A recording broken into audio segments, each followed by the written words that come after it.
All right, fellas, we are live. It is All the right.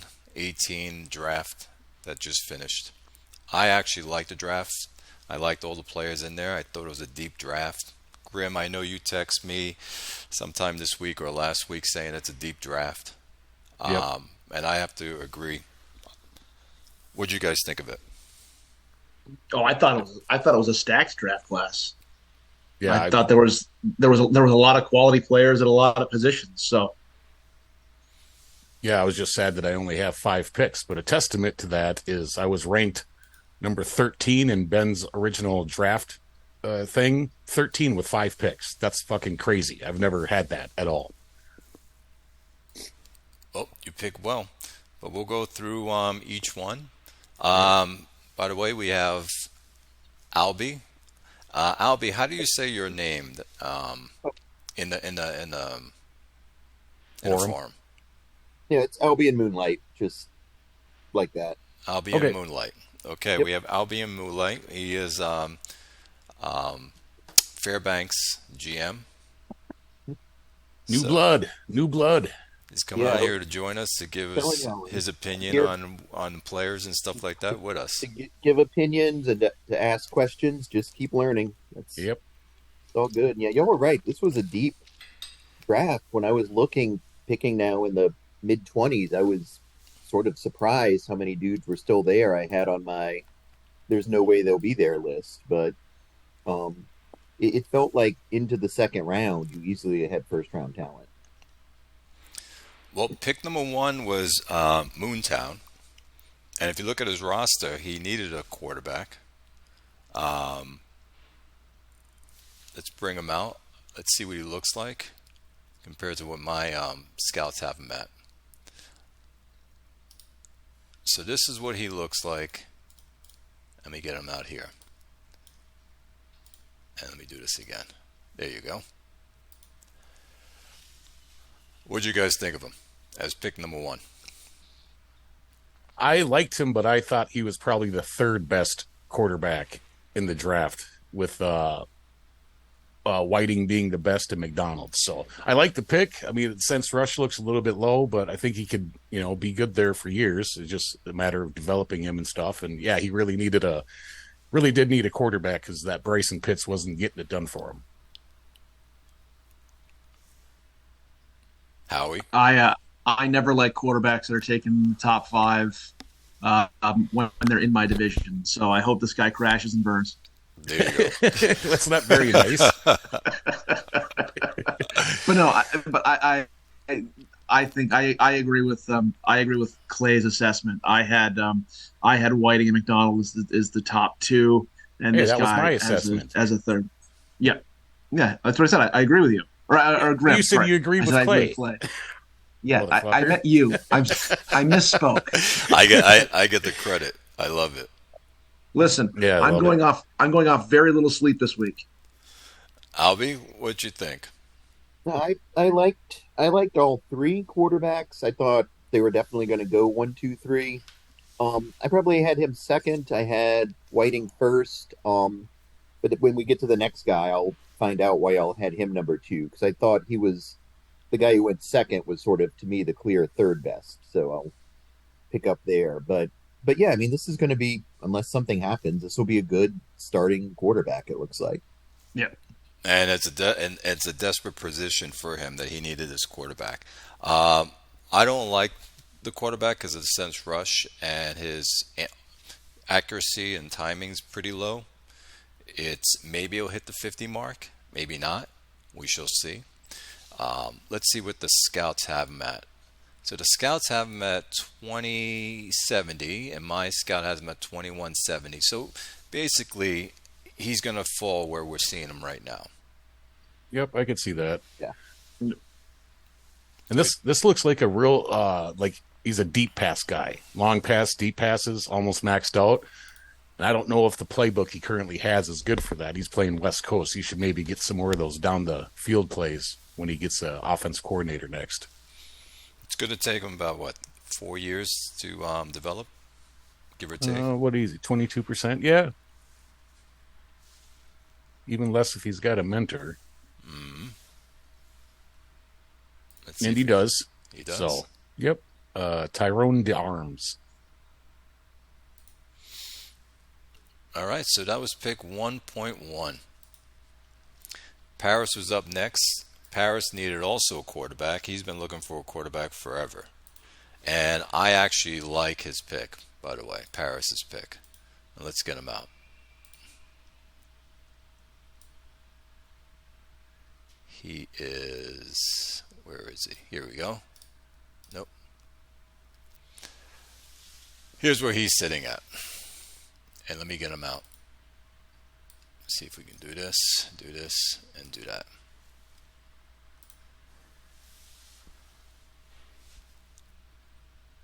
I like this guy. Even though I like timing more than accuracy, I like this pick for him. I think he was better than Meyer. That's what I see him as. Yeah, and for me, I'm a sense rush guy. I love to have high sense rush, and I love scramble frequency. This guy's got a good sense rush. And again, I'm not such a downfield passer, so this guy's bars at the top look better to me than Myers. So, honestly, Albie, when we're ranking these guys, it's kind of just the way I see it. You know what I'm saying? I thought for what I like on the team, this guy was better than the other guy. It doesn't necessarily mean he is, but just for what I like in a quarterback. So that's why I saw this guy as number 2. So what's the deal with the timing being so low? Because that's the part that made me nervous, having one major attribute pretty much zeroed out. I mean, you just work around that, or y'all don't think it's as important, or what? I like timing. Timing for my quarterbacks, I always want it. However, for the 3 quarterbacks that were picked, well, Myers and this guy, I think McDonald's is better than Meyer, based upon what I'm seeing here. And the League Scout, let's see, the League Scout has him at 24.79. I have him at 25.76, so he's going to drop a little bit. Yeah, I could see that. The weird thing about it, though, too, is position drill is what the accuracy and timing bars go off of. Correct. So with his position drill being what it is, why is that accuracy bar so high and the timing so off? Mm-hmm. And that's not a great position drill, I don't think. What are those usually in the? It should be 85, 90. Yes. So that's kind of a low. So that accuracy could probably even get worse too.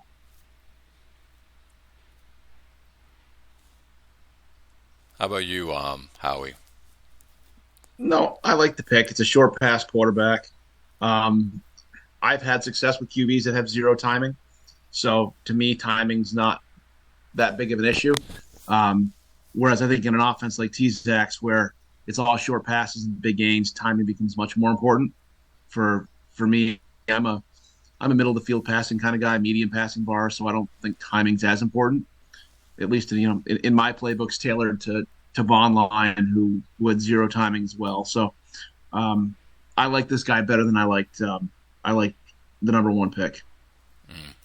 And Paris went 13-3. I mean 3-13. And Moontown went 1-15. So let's see what happens with these quarterbacks, how fast they can get them turned around. The next pick at 1-3 was the other quarterback, and that was by Bordeaux. Let's get him out. So Bordeaux had this quarterback here. Let's see what he looks like.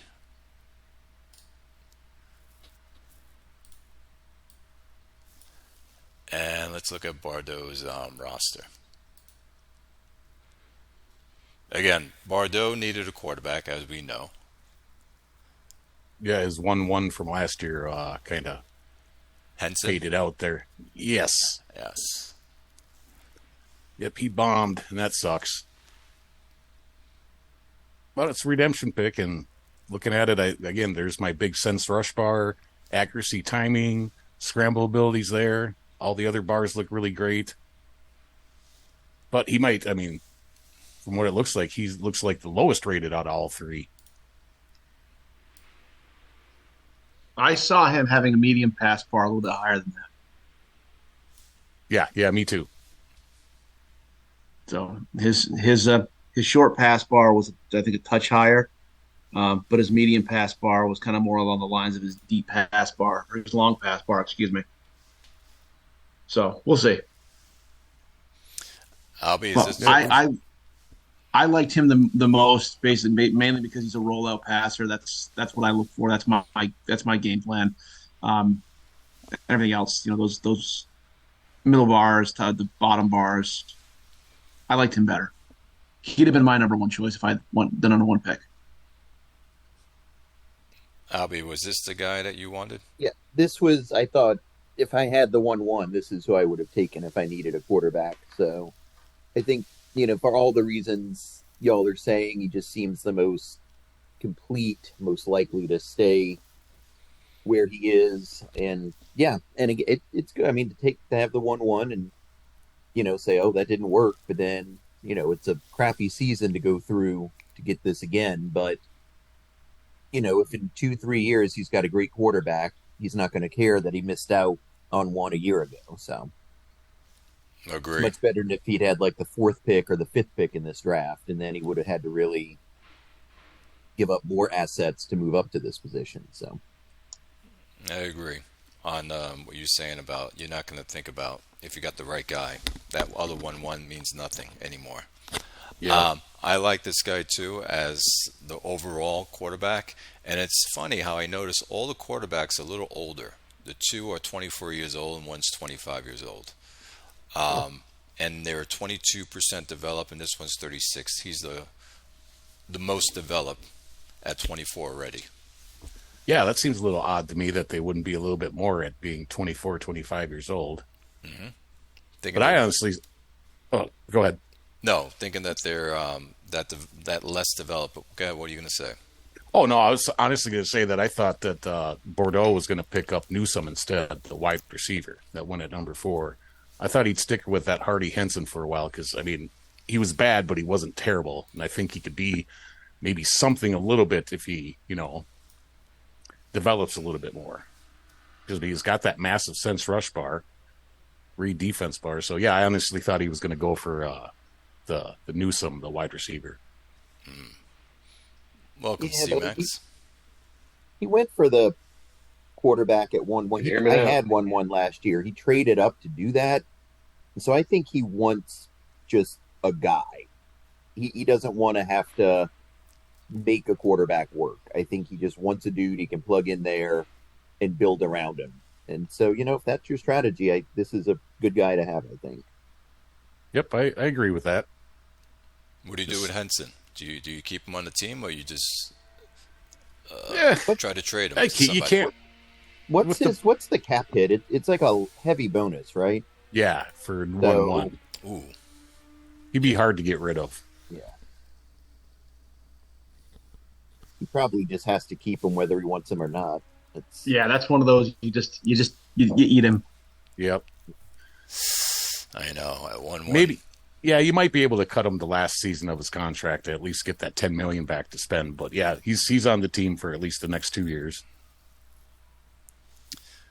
Welcome, C-Max. What do you think of this Oh, quarterback? Whiting? Yes, he was picked number 3 or 4. Yeah, 3. He was picked 3.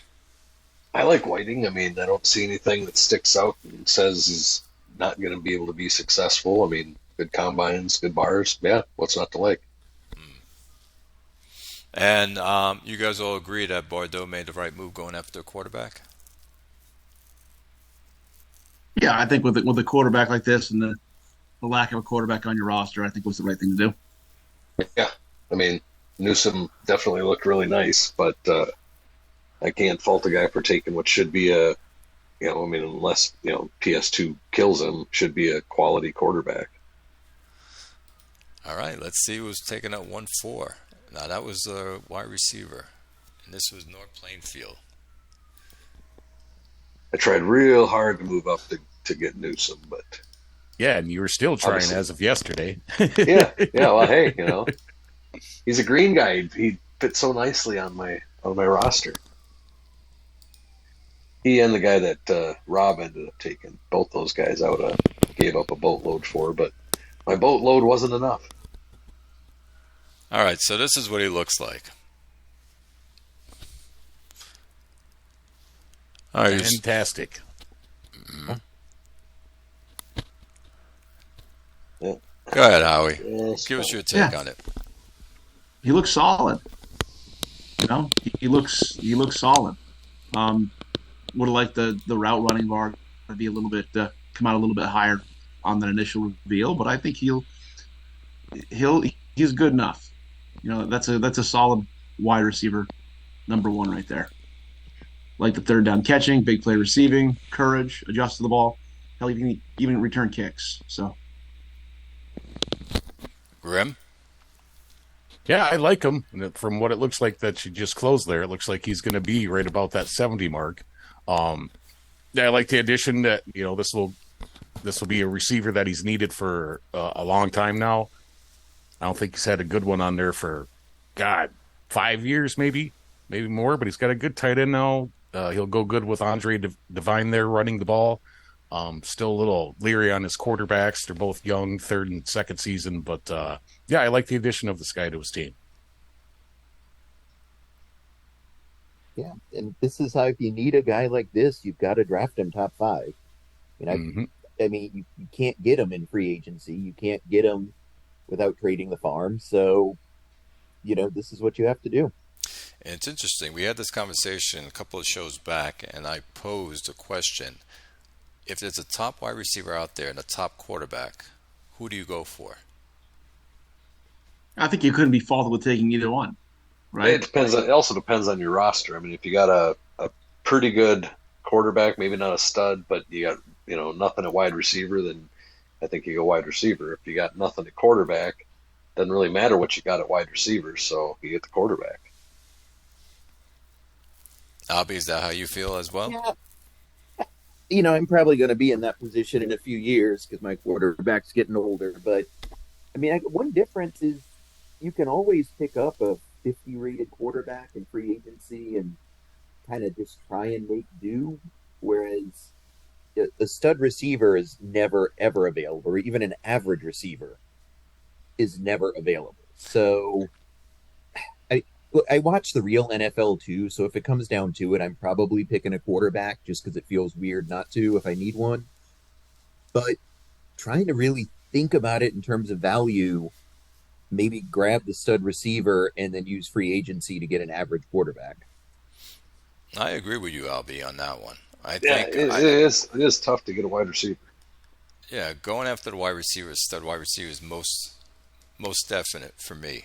Because I know, like Howie can get quarterbacks that he can make work that are not elite quarterbacks. So there are Oh, GMs that can do that. So going after wide receivers are key that are studs. well, and I suppose if you look at the league over the last handful of seasons, I mean, how many stud quarterbacks have hit the market? Quite a few, really. That is You true. got That's a good Hornack point too, yeah. and Bolitnikoff and Dennis, and there was a whole bunch of them that hit the market. You have to do more work. I think if you're gonna not just have a stud to plug in, you've got to constantly be thinking of upgrading, looking to see if you can grab a veteran, with a few years, and you can't just plug and play, which is what's nice if you draft a young quarterback. But it's doable, I think, if you want to put in the work. Yep. Oh, Rochester was up next, and he picked the wide receiver. Yeah, I really like this guy. I think I even like this guy better than Newsome in terms of his bar profile. Let's get him out. Let's pull him over here, and then let's. Although my coach sees him a little different than yours, so So this is where he's at. His roster is looking like so. So my scout has him at 40.74. The league scout has him at 40.75. So he's going to fall within the same parameters. yeah, he could easily be a 70 rated receiver. He's got great route running bars when they hit. He has good downfield that will go over that 50 mark. Big catch, big play receiving. He's got good endurance. I like this guy a lot. 16% developed. Is he going to pop more? He might. Because it's saying 16% developed, but as you can see from his bars, Yeah, I mean Yeah. he could be better. He might actually get that road running maxed out. Yeah, what the league scout say? like mine, he has him at 40.75. I have him at 40.74. Yeah, he looks freaking fantastic. That he does. Another green guy that would look really, really nice in San Antonio. There you go. You can always try to trade for him. I did. Rob Yep. said, "Hell no." Next up, Atlanta. Oh, here comes Red Zone. I'll let him in. Atlanta takes the tight defensive tackle. I like this guy. Yes. You're freaking me and Bob out saying you're going to trade up for him. Where is he? Oh, The here we go. defensive tackle. Perfect timing, Red Zone. Perfect timing. So you can give me shit. You know what? I'm not going to do that. Why not? You have to. Come on. I have said for years, to my own detriment, don't draft these players in the top 10. Okay? You can find them in rounds 2 and 3.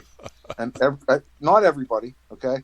But a lot of people have started to listen to me, and now I'm getting less talented offensive skill position players and DBs because other people are taking them. Hey, go back and take the defensive tackles, please.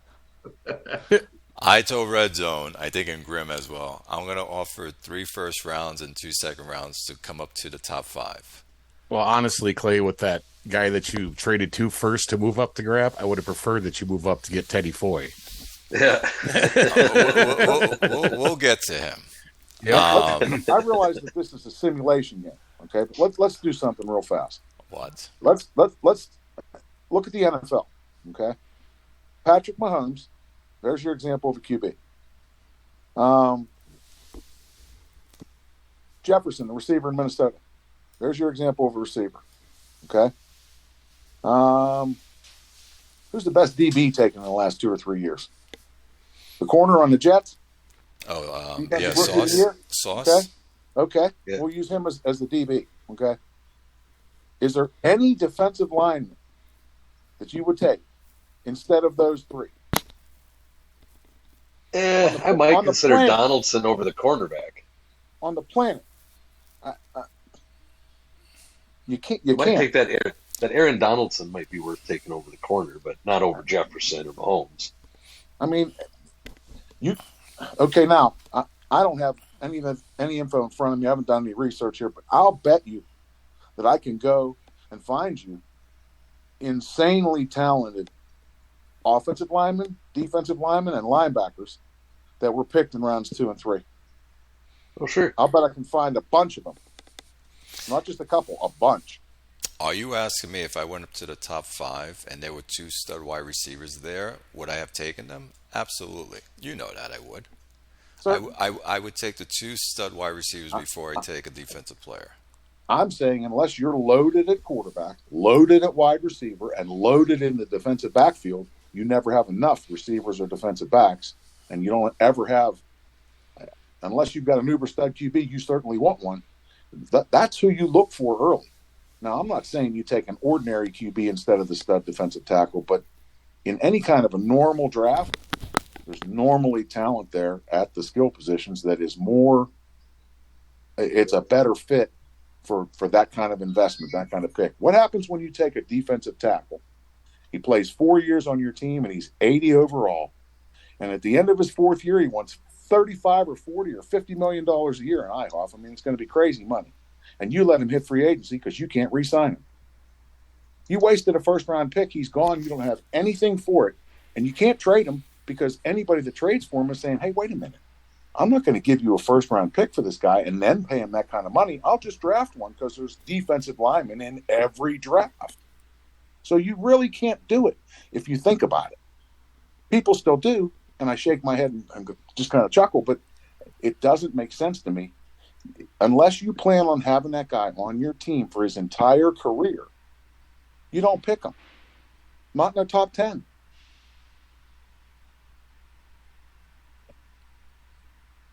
Sounds like you're saying you're on the fence.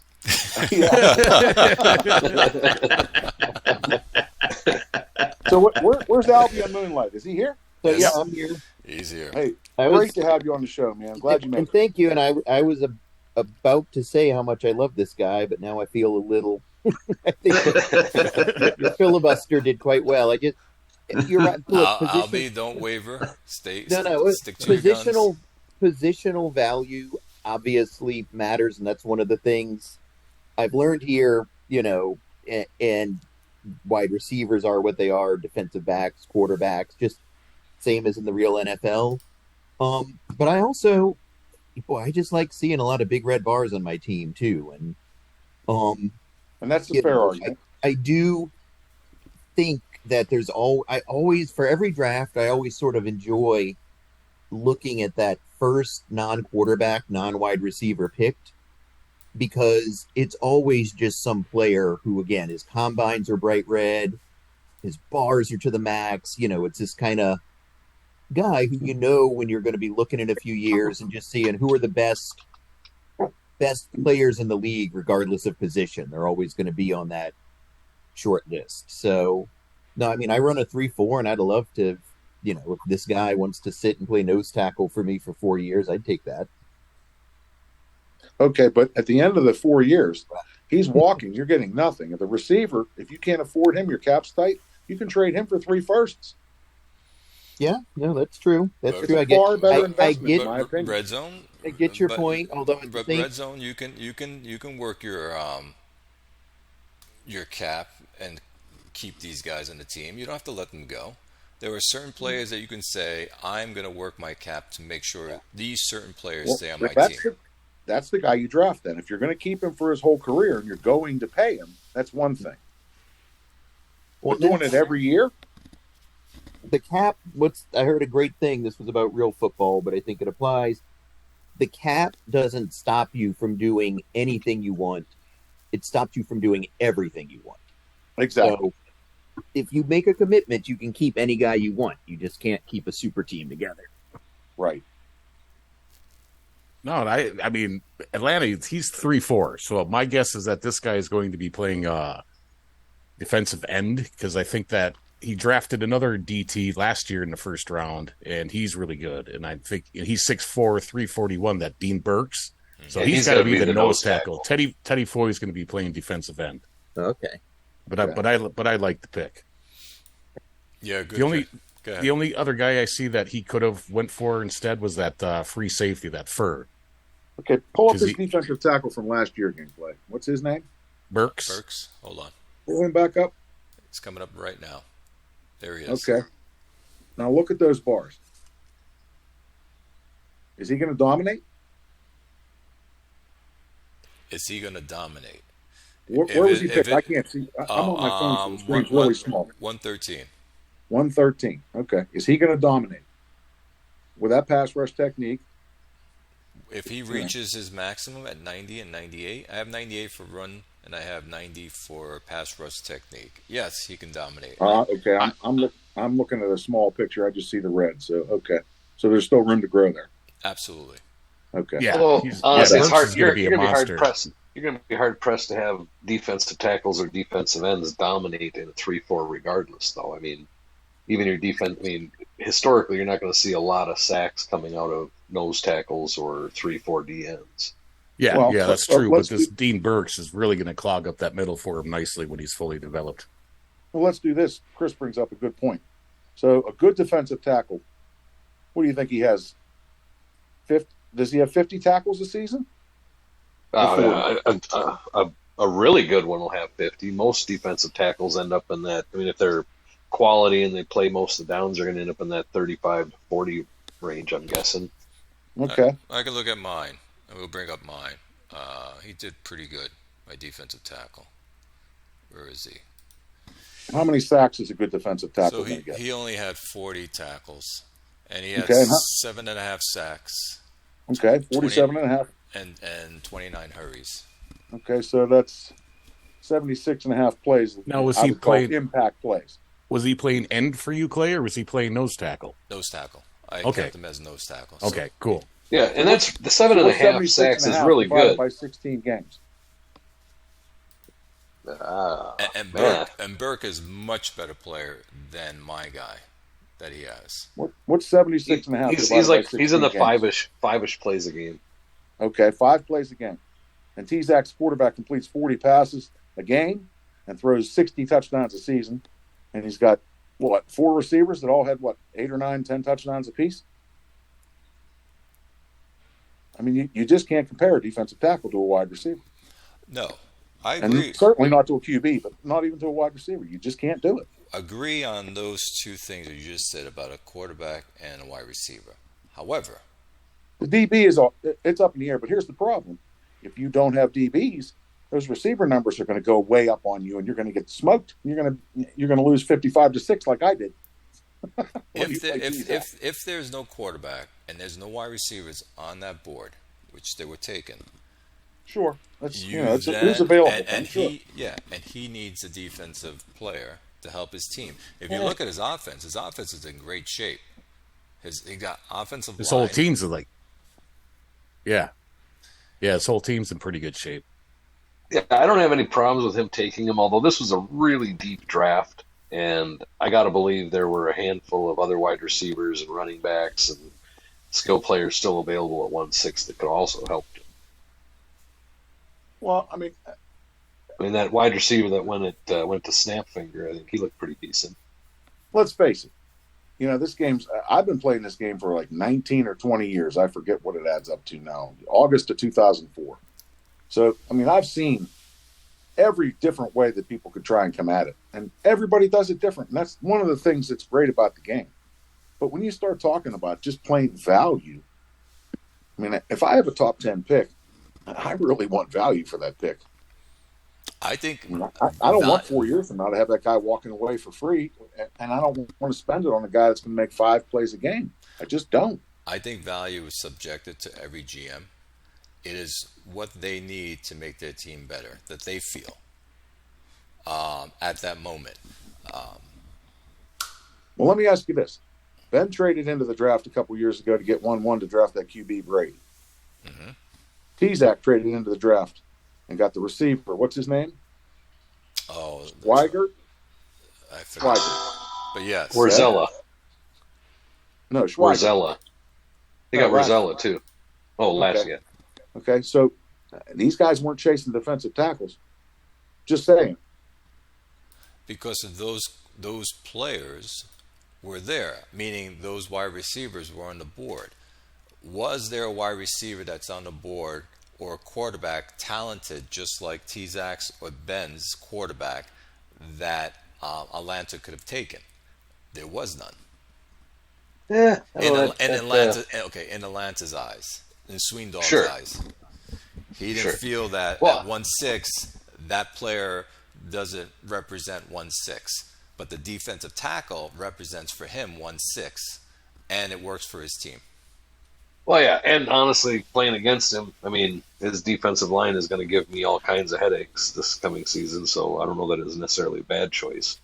Remember, Red Zone, if you can put together a good defense like Howie does, where you can minimize people from scoring, that is another in itself a value that people overlook.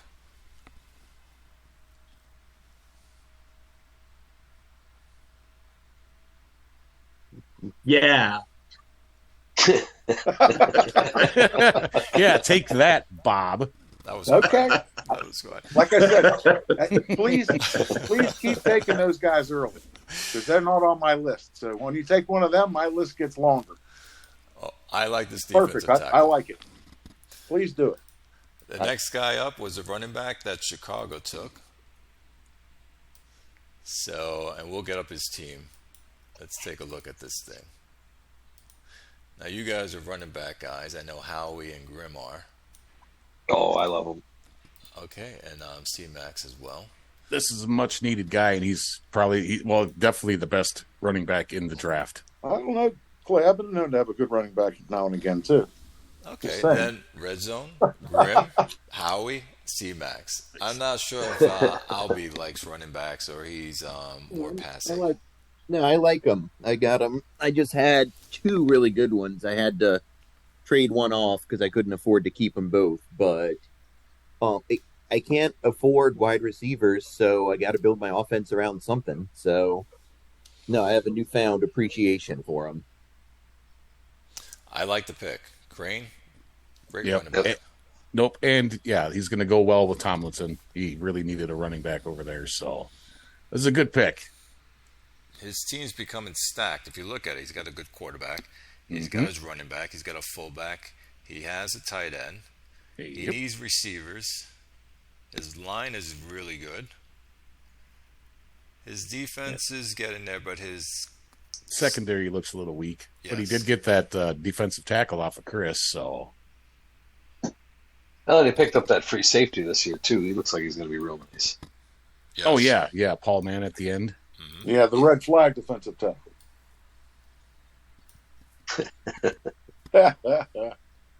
Sorry, had to put that in there. So you guys like his running back? Yeah, for sure. solid pick. I agree. That was the best running back. So if you need a running back and you drafted him, it's a good pick. Sure. All right. I wonder if he's going to be balanced this season with his team, running, passing, even. He better be. Or he shouldn't have picked that running back. I would think he's going to try. I would hope. Next up is Orlando. Orlando picks this free safety. Yeah, I think he was right up there, one of the top DBs. He's got a long way to develop, but if he fills out those bars, he's going to be a stud for a long time. So they And have he's huge. He's got great size. I mean, that guy's awesome. 6'4", Who's this 209. guy? 26 bench. I mean, And he runs a 4.4. yeah, that dude's a stud. He is. And, Like I said, with that punishing hitting bar, that guy's going to be a bullet. I think I even said that in the forum. Right, that guy's size, that guy's speed, punishing hitting, boom. okay, so if you took a defensive tackle in round one last year and it come up again this year, would you rather take another defensive tackle or this safety? Well, I'd have taken the safety for sure. I'd have taken the safety for sure. Yeah, I would have. Does Atlanta have a safety that he didn't need to take one? Let's see. Oh, no. Oh, he could have. Yes. He could have taken the safety. The question is, does he value safeties more? I mean, defensive tackles over safeties. When he plays Ben and Tizak, he will. Yeah, no, he's. I like that. I will say I'm glad. In hindsight, I'm glad he took the defensive tackle. Playing in his division, I would not have wanted to have to go up against Burr. So, what does front office football do with safeties versus corners? Are they kind of interchangeable, or is that because I focus on cornerbacks, but that might be NFL thinking more. I like safeties just in that if they got really good zone. I mean, many of the formations, regardless, you got your safeties playing in zone.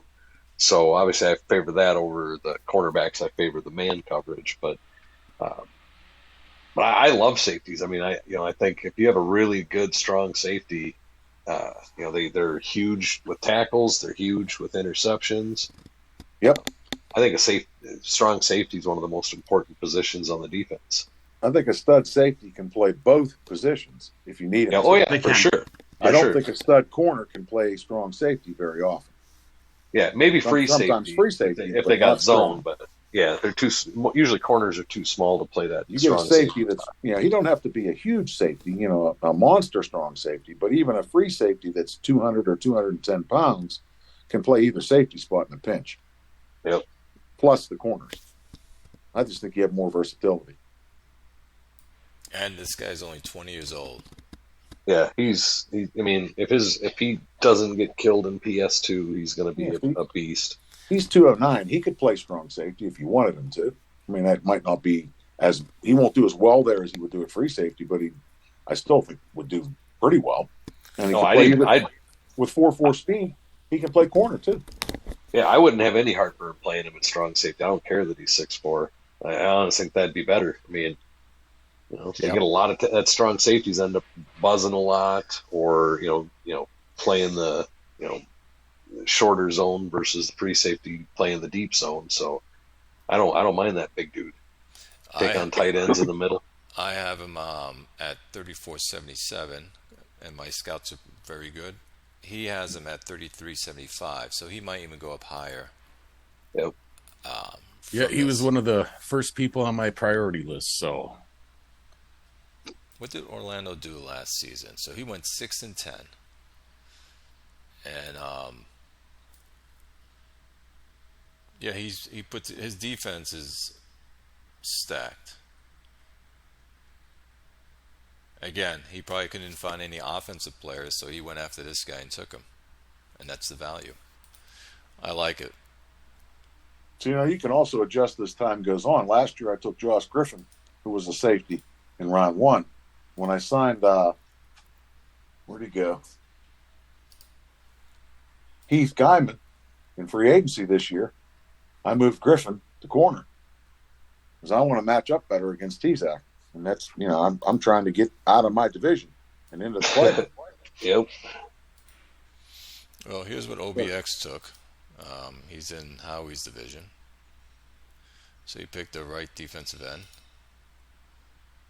He picked this guy at 1.9. I think it was There too were better early. For him. He'll be all right. I think it was too early for him. There were better defensive ends in this draft. yeah, I think so I got too. one. I don't. I think the defensive end I drafted in the second round was better than that guy. I think I saw him better than that guy too, if I remember correctly. Yeah, and he does need some defensive ends over there in OBX, so I could see the pick, but I just think there's better guys a little bit later. Oh, no, I mean, picking a defensive end in the first round is not a bad play. I just think that there were better defensive ends available. Yeah, me too. Yeah, Yeah. if you're sitting at 1.9 and need a D end, and this is your guy, you try to trade back because this guy you can probably still get 10, 12 picks later. Agree. Is it the run defense that's also that's kind of hesitant on picking this guy? Yes, Yeah, for but, sure. I mean, if that you're early. gonna, dude, if you look at those Colorado and Frederick took, those guys are both beast. Like, I don't know why this guy's bars would be more tempting than those other twos. He's going to drop based upon my scout, by the way. Yeah. So, Well, yeah. I think he went for the 100 pass rush technique. Yeah, that could be, Although but the other guys Viano has that had it. too. Yeah, the other guys had it too. So The first one doesn't. Viano does. Not by my Scott. Parker doesn't. All right, so I'm seeing no, Parker shows max pass rush defense technique for me. So I don't. I see that bar sitting squarely on the 75, so it can be anywhere. Oh, how wide is the bar? 20 points, 65 to 85. On Parker. Where is that? That's OBX. Which one are you talking about? What DN? Parker, I don't see maxed out on pass rush technique. The other two I do, Viano and the guy that OBX took. I'll wait to That's bring why him up. OBX took him. He sees maxed out technique and endurance. He should turn him loose. yeah. Oh no, I don't. And a 4.58 40 for Liaski. Parker's Yeah. 4.77. No, he And did Viano need. has no workout. So I mean, if I'm looking at those three defensive ends, I want you to run. Please don't throw on me. I want you to run. Yeah. Give me the pass rusher. I think No, I I'd have gone the same way. I disagree. I'd have taken Liaski. Yeah, no, I like the other two better. He could also went with one of those kick-ass linebackers there because he doesn't have any linebackers. So He doesn't have a secondary. Well, they're getting older. He only has Yeah, they're one getting guy older. is okay, but he could have went for a secondary linebacker, like you said, Grim. yep. Absolutely. But again, in his defense, he needed a defensive end. I would have just grabbed one of the other ones if it was me. But again, I got different like scouting. I like the pick. We'll see. Oh, Be curious to see who season week 2. So you like his pick? I would have taken him out before those other two. Absolutely. One's a no combine guy. You don't know what you're getting. He's got a better 40 time than the other and a better pass rush technique bar. That's my defensive end right there. All right. Too many questions. He's got better answers. How about you, Albie? Okay pick, or you're not Yeah, too... I wasn't looking too much. I didn't compare the defensive ends, so I don't have strong opinions. I don't think it's a horrible pick, but we're getting out of the zone of the guys that are no brainers, I guess. So I don't have a ton to add. All right. Next up, then, we have is Brooklyn. So Brooklyn takes this cornerback. Usatalo. Yeah, that was that 4.28 speed, We'll take 6.76 agility. I mean, The that slow dude's gonna score, be he a knows he monster. won't be dumb. I don't know. Yeah. Good pick. Great, Yeah. maybe not. I don't know. I mean, I don't know, it you'd depends. like one I of those don't- cover bars to be over 75, and they're not. No, and honestly, this guy was on my list as well, but the cornerback I took at 22 was just, I thought he was going to be out in the top 10. I couldn't believe he dropped all the way to 22 on me because he's going to end up being better than this guy. But yeah, I like this guy. I mean, he's super young. What's that look He's like? 20. Yeah, he looks like he's going to go way the fuck down. Let me see Grimmer's CD here. What'd you take? No, actually, I'm having him. No, he's gonna higher. pump up. Oh, pump up. I mean, yeah, because he's lower. On the Yeah, league he might be a scout than me. 70 rated guy by the time he gets done revealing. Yep. Yeah, I like him. Yeah, 20 years old. I know. I Yeah, will he's say, good.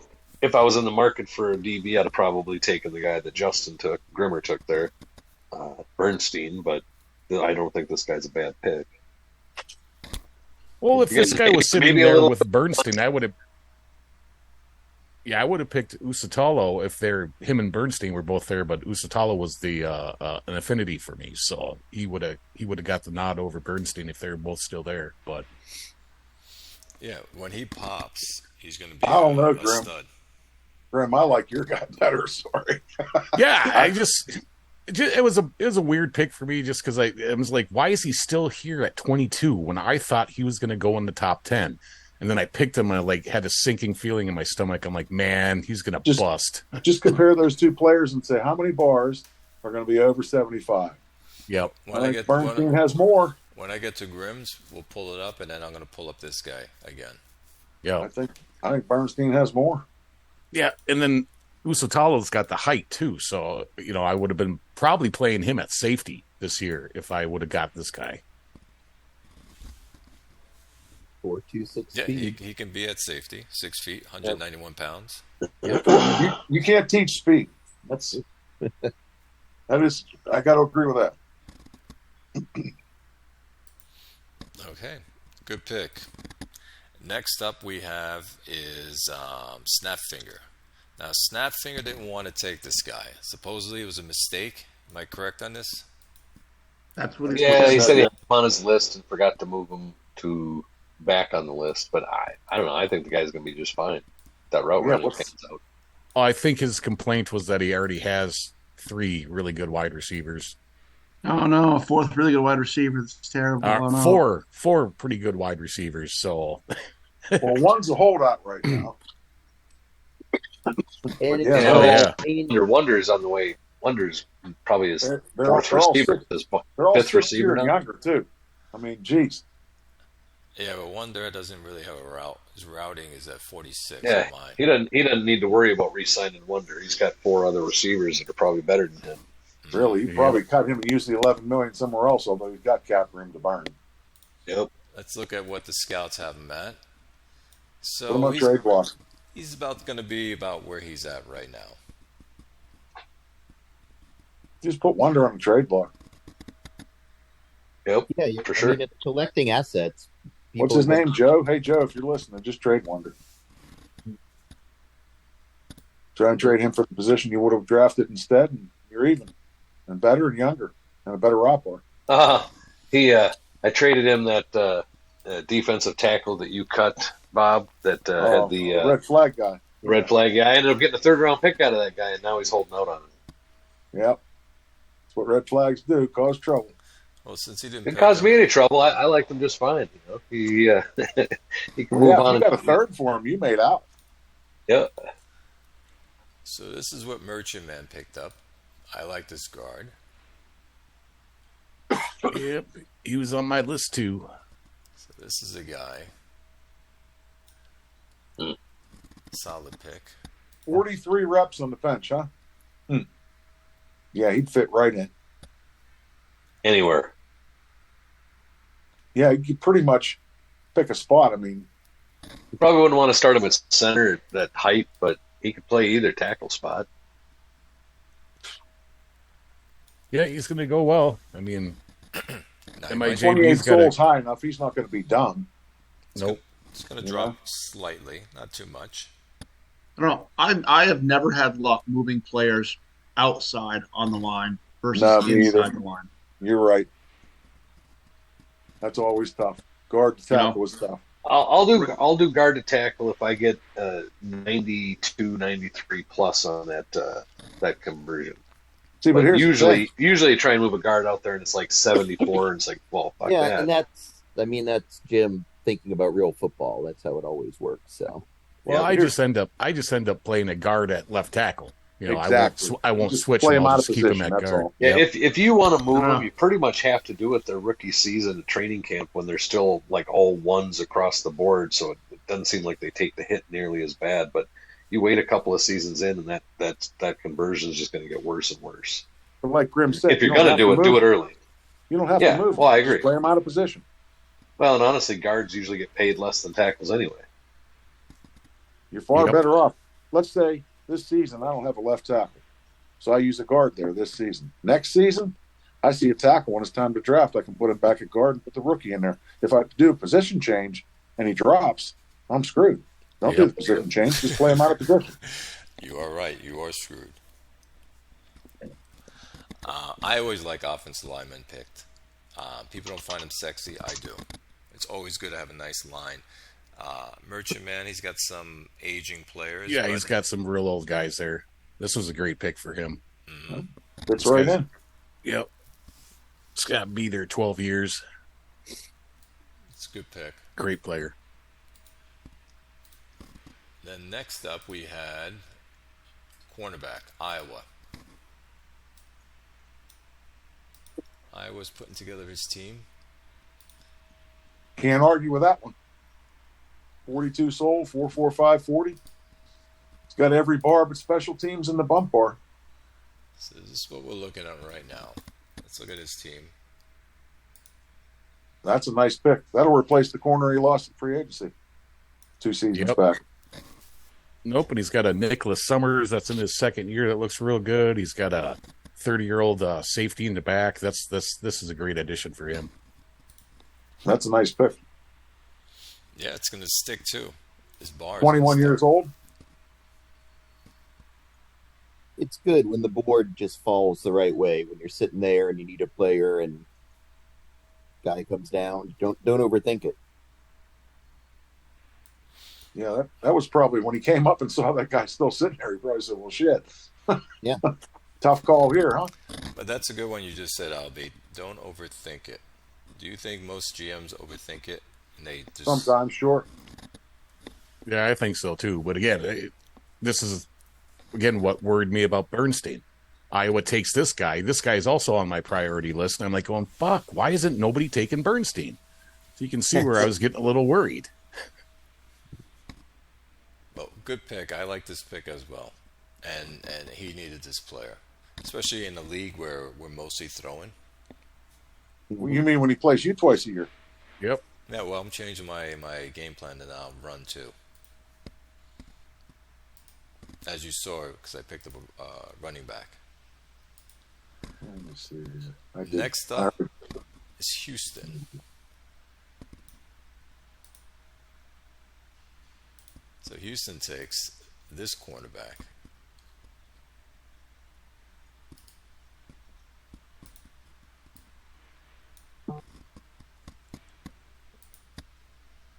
Not so jumbo Clancy. Yeah.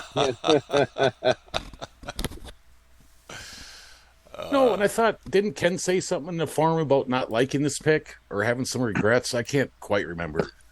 I just don't think he Why? looked looks as. okay. Yeah, he looks all right, but What do you think he was looking at to make this pick? He probably was looking at the corner that went before him and then to settle for this guy. Mhm. yeah, but even the guy Chesapeake took looks better than this guy and Bernstein. So Well, my scouts and league scout are about the same. They're actually the same. 36-69. Chesapeake corner does look good. yep. I don't know. This guy's 37% developed. He's 23 years old. He's 5'10". Yeah, I think he's going to play just fine. You know, if those bars pan out. But like I said, I thought Ken had said something in the forums about not liking the pick. I don't remember though. Do you trade this guy then out, Rodriguez? This is his guy on his team right now, Rodriguez. 10th season. Oh no, You're I not keep going to him. be able to. Yeah. Who's going to trade for a 10th-year corner? And what are they going to give you? And then what's his salary they're going to pick up? It's not going to happen. Salary. You're wasting your time even posting that guy. Wow, 40 million. You either next year. keep him and pay him, or you cut him. You're not going to trade him. You're only fooling yourself, wasting your time even typing up the trade block. When's the last time you traded a 10-year vet and got anything for him at any position? Just doesn't happen. Everyone's draft pick crazy and young player crazy. I don't blame them. I am too. Well, this guy was But picked that- at 114. Next up, Colorado. I think you guys were talking about this guy, right, Parker? Yep. Yeah, see, I don't see his pass rush technique all the way at 100. I see it, that blue bar straddling the 75 mark, right in the middle. So this is So where he's just figure the range is 20 points, so that's 65 to 85. Ballpark. Well, he needs defense, as you can see here. Well, secondary, he went after this season. His front four, he's got one aging guy, but then he filled in the other guys. Yeah, I think Parker's going to replace that Burnett guy. He's going to go up even higher. League Scout has him at 51.77. I have him at 51.83. There you go. He's 21 years old. How good are your scouts? Very good. Both. On defense, too? On defense as well. Okay. Be Yeah, I interesting think to see if Ben would post his looks on those players. Get a look at that. Or what do we get in the draft thread? Is that the league scout or is that Ben's scout? So that's the leagues. All right.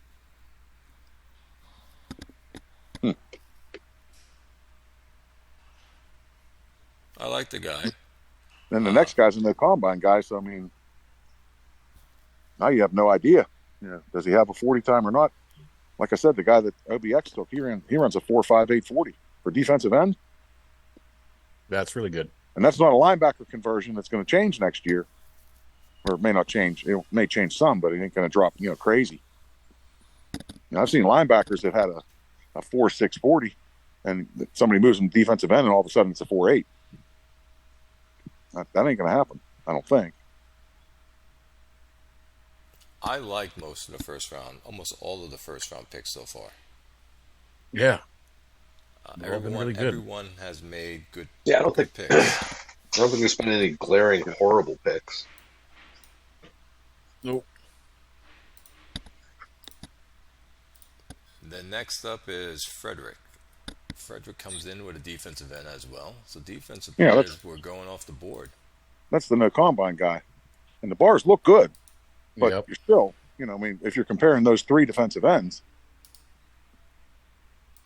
All right, so that's the risky one. this is Yeah, I suppose he's got the least endurance out of all the guys. So this is what it is. The League Scout has him at 36.78. I have him at What do you got him? 37.81. Okay. So he's at least going to hold, probably. Might bump up a little. What do y'all look? A better pick, these two, than Outer Banks. I don't think so. Well, I take the guy out of Banks took. I'm going to bring him up right now. I like the 40 time, the 100 technique, and the 100 endurance. He'll play the whole game, and he'll chase that QB all over the field. I mean, if you're going to take a defensive lineman in the top 10 or 15, right, then you want impact. Well, you want sacks and hurries, not tackles in a running game. I mean, I'll take them too, but you know what I'm saying.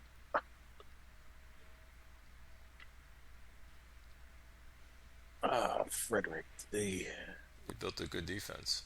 Well, he's building Yeah, a good I'm gonna be on the defense. couch. Juliana's sleeping. Yeah, I'd he's have probably good, man. taken the guy OBX took over Biano just based on the endurance piece. I mean, he's gonna have to sit out a handful of plays. Yeah, I Or guess I handful could of be packages. convinced of that, just for the lack of endurance. Yeah. What do y'all look for with no combine guys? I tend to avoid them because it takes away so much of the sense of like what I can have a sense of looking for. Is there something Static bars. you look for? Yeah, just bars, man. I was going to say, that's all I look for in those guys is bars. If they got Yeah, big but red bars, Static they're bars probably going to first. be good. You want the static bars first, though. Yes. If he's got great play diagnosis, that doesn't help you much. You want pass rush strength and punching hitter. Yep. I'll be And- when you do your file as well, and when you submit your file, you hit escape 3 times while you're submitting your file. It will give you what the player will be 10 years from now. Oh, there No. you go. No, Gotta I'm love, I'm gotta love, joking. I'm joking. gotta love those Easter eggs. I'm joking. you can try that if you want, Albie, but I'm telling you, don't waste the time. You're gonna end up getting me to reformat my hard drive. I get it. Rookie hazing. Yeah, it seems like defensive ends were flying off the shelf right after the cornerbacks, by the way. Now, did you hear the trick with the trade screen, Albie? Okay, what's that? I don't know if it's there now. Yeah, that's But what we're doing. Once training, oh, you're looking through that? It's already Yes. there? Yes, I thought it is. had to be at training camp first. No, we can do it now. Okay. Okay. So if you pull up your trade screen and you pull up one of your players, you right click on the player and you'll get a little box in the top corner of your game and it'll show you bars with numbers and the red and where they're going to end up. And it's pretty accurate. Not 100%, I don't think, but it's pretty accurate. So you're going to be able to see who's going to go up, who's going to hold, and who's going to go down. Okay, didn't know that. Cool. Yeah, I was wondering where that was coming from. I didn't know what you had going on there in the top right. I just was like, okay, cool. Yeah, that's what he's doing then. But Okay. I didn't know if it was there yet or if I thought training camp had to hit before it started to work, but I guess I'm wrong. Next up is Gutenberg. Who Who did he take? He took a right tackle, Sellers, That's all we need to him to have more run blockers. and we'll bring He's him tough up. enough to beat as it is. Yes, he is. Plus, I like the quarterback he took, by the way. Yeah, he was comparing him to the guy that he's got now. So he thought he could turn out to be the same kind of player. That's a little scary. So this is his right tackle.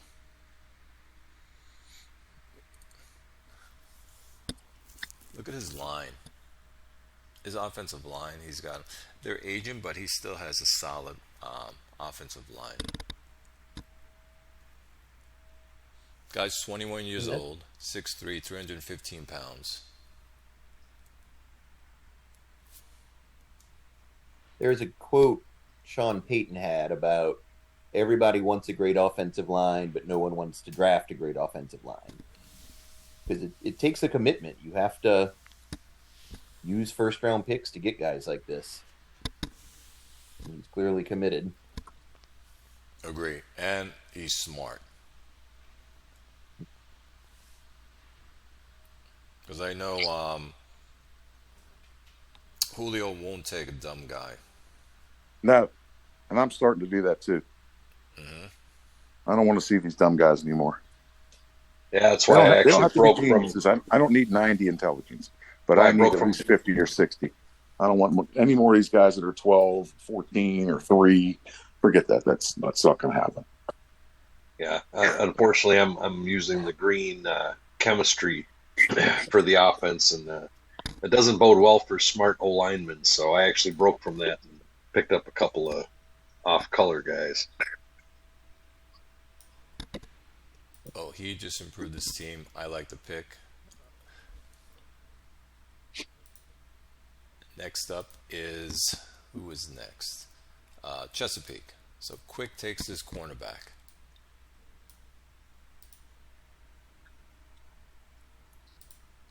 Yeah, I looked at him a minute ago. He looked pretty good. Singleton? Yeah.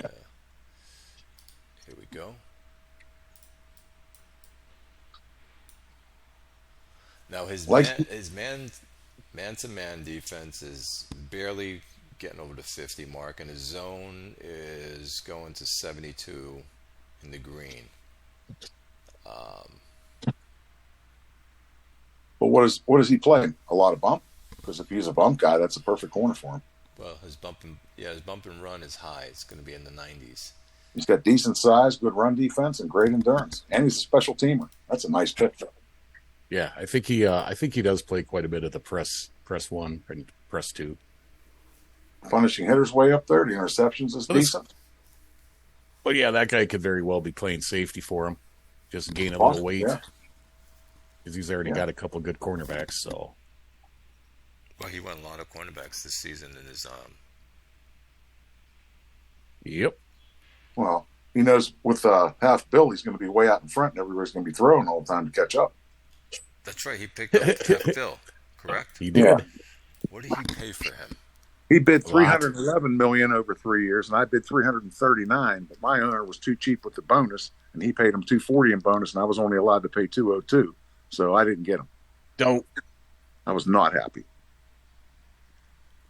Wow. I offered him more money, just not enough bonus. I forgot he picked up half Bill. Oh yeah, he's Yeah, he's ready to have fun this season. Yeah, it should be a blast. I'll bet. Yeah, it's going to be a blast in your division. That is true, Grim. Fuck no. Who's the other QB in Brooklyn? Brooklyn? In Brooklyn? You mean in Chesapeake? No, Oh, in Brooklyn. Brooklyn Okay. still got last year. Cushman. Yeah, Yeah, Brooklyn's he's got Cushman. and now Quick's got half Bill. Yeah, That's I'm gonna getting all the elite guys in my division now. So You that's better that's get fucking great. You can better get a star-studded defensive backfield. That's what I'm trying to do. That's why I drafted like 4 secondary people this year.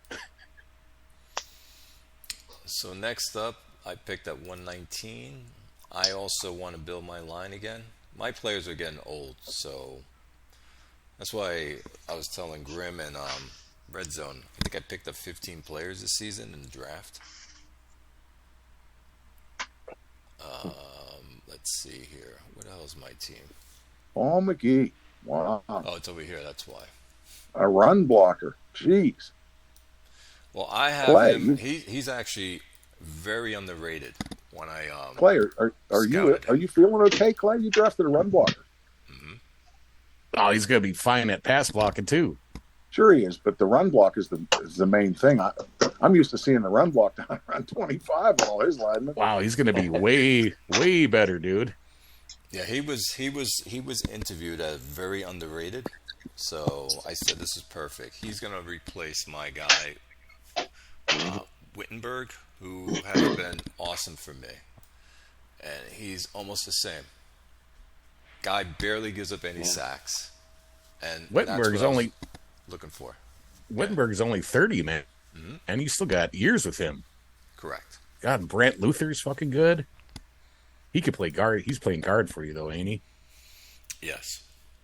Yeah, but here's the problem: 21% key run blocks. That rookie will do better than that. Maybe not this year, but next year. Mm-hmm. You want to run the ball, you go with the big run block bar. So I was very happy with this guy where I got him. Yeah, he could also probably play guard this year, too. He's big enough to play left. I want to get my line back. He's smart as well. But yes. Yeah, that's a nice pick, Clay. I like him. Yep. And he's a blue guy. Yeah, he's got 89 intelligence. He's going to be freaking great pick. There's some really good centers in this draft, too. I think 2 more went in the second round that were really good as well. And then here's the pick that you guys, I went back in, traded with Quick. And he was, again, Quick had him at very underrated. I had him at underrated when I picked him. So he may not be as bad as we thought. So this is how I'm seeing him. Oh, God, yeah, he's going to be just fine. I don't know what my problem... Maybe I wasn't seeing him. Where are you Clay. seeing his endurance, Clay? And he's at a 41.54 that the scouts have him at. I have him at 46.79. Where do you see his endurance? Right now, 54.60. Endurance? 54? 54 60, to 60. yep. And he might go higher than that. And somewhere he's Wow. going to pop. Yeah, he looks like he's going to pop Clay. My scouts must not have seen him looking anything like this because I didn't like the pick when he did it. Yeah, when you and I, my defensive scout's pretty decent. I think he's an 87, but he didn't seem anything like this. I saw both of those top bars down at like maxing out around 80. Yeah, because when Quick told me, Quick was saying this was the guy he was going to pick. But He's definitely going to pop. And he had him at very underrated.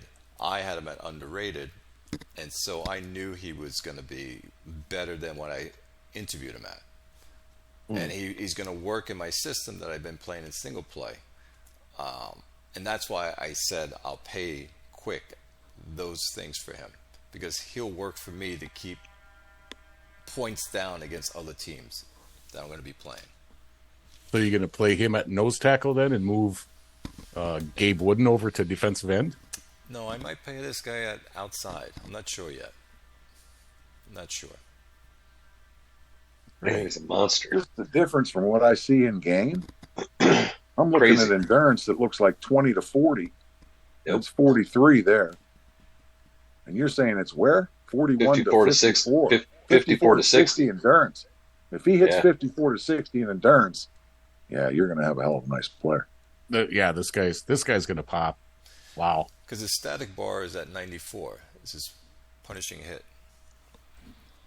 Yeah, at this point, I mean, you only gave up 2 firsts for him. You're so used to not I was having gonna first-round picks. That's what I was just going to say, though. I like the guy, but I still don't know that I'd have given up 2 first-round picks for a defensive tackle. Well, Yeah. look at it No like matter this. how he pops. Well, look at it like this. My 21-19 pick, let's say he was out there and I pick him up at pick 120-something, right? Yeah. I'm only giving up 1 first-round pick, if you really think about it. That doesn't get anything in return. Well, yeah, but that's still a first-round pick. you say that like, yeah, it's just a first-round pick, and I got 12 or 13 of those. Well, yeah, but Clay never has them, so he's, Yeah. you give him a first-round pick, and all he wants to do is get rid of it. Exactly. They don't really mean anything to me. Players for me are what matter. If this player I feel is going to help my team, that's how I look at it. Yeah, no, he definitely looks way better than I thought he was going to pan out. Yeah, you just got to give him that nickname, though. You got to call him 2 firsts. 2 first harnish. Then we have coming up is Cap City.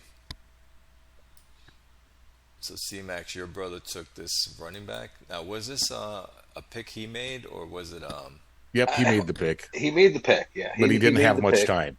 Yeah, I saw he had like 11 minutes on the clock. I gave him a call and told him to pull his head out of his ass. And he partially did. I mean, this guy don't look too bad. No, he does need to replace Yeater. So Yep. Yeater's That getting whole old. wreck just isn't going to be up high enough, I don't think. Well, if it gets over 50, I'm fine with it.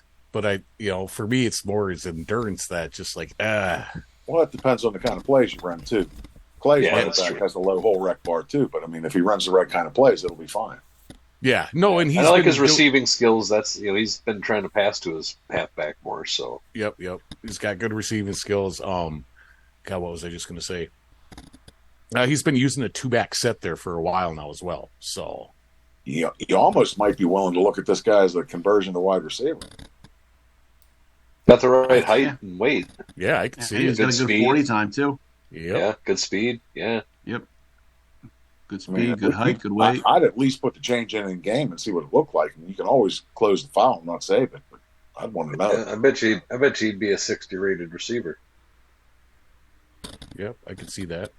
What does it show for his underneath the thing there for wide receiver positioning? It's You move that ratings history thing down a bit. What are you looking for? What do you Underneath Walter Meyer, there, That it. right That's there, it. that experience coder. So he's already at 2 on both of them. Yeah, Yeah. so he might be able to make that transition.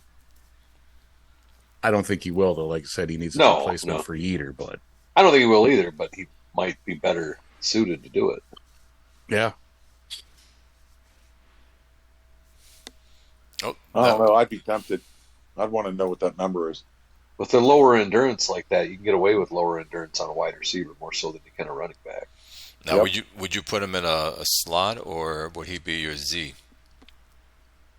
It'd probably be a slot if he's got courage, but I mean, I guess that would be the question when he converts. What kind of courage does he got? I wouldn't want him in the slot without any courage. Depends how the get down field bar translates to right now. But Yeah. he looks more like an outside receiver. Yep. I think the courage would be pretty high. He's got 20 bench reps, so that's really high for a fucking receiver. Actually, yes, it is. Yeah, Yeah, you can, I definitely would put that in and see what it looked like anyway. Yeah. At least think about it for a second. well, here's Grimm's pick. Uh-oh. Yeah, I thought he was the best corner in the draft. Bernstein. He looks pretty damn good. All right, here's what I'm looking at, what I'm seeing. No real weakness. What's the league scout see on this guy? So he's about the same. 58-77. It's about the same. So he should hold then. Yeah, What's the hopefully trade screen so. show? It's Where's good. Williams? His interception bars can get up to 71. He's got man-to-man going up to 88 on my guy. His zone's at 58, but I know Grimm likes the man-to-man, which is 88. And he's got a good run defense of 78. His Yep. bump and run bar is almost maxed out too, so he can Yeah, actually no. start playing some press this year. And yeah, Yeah, you know- with a you know couple of there's- the guys I've got this year, I'm going to probably start playing some press and see if that helps my crappy fucking pass defense that I have every year.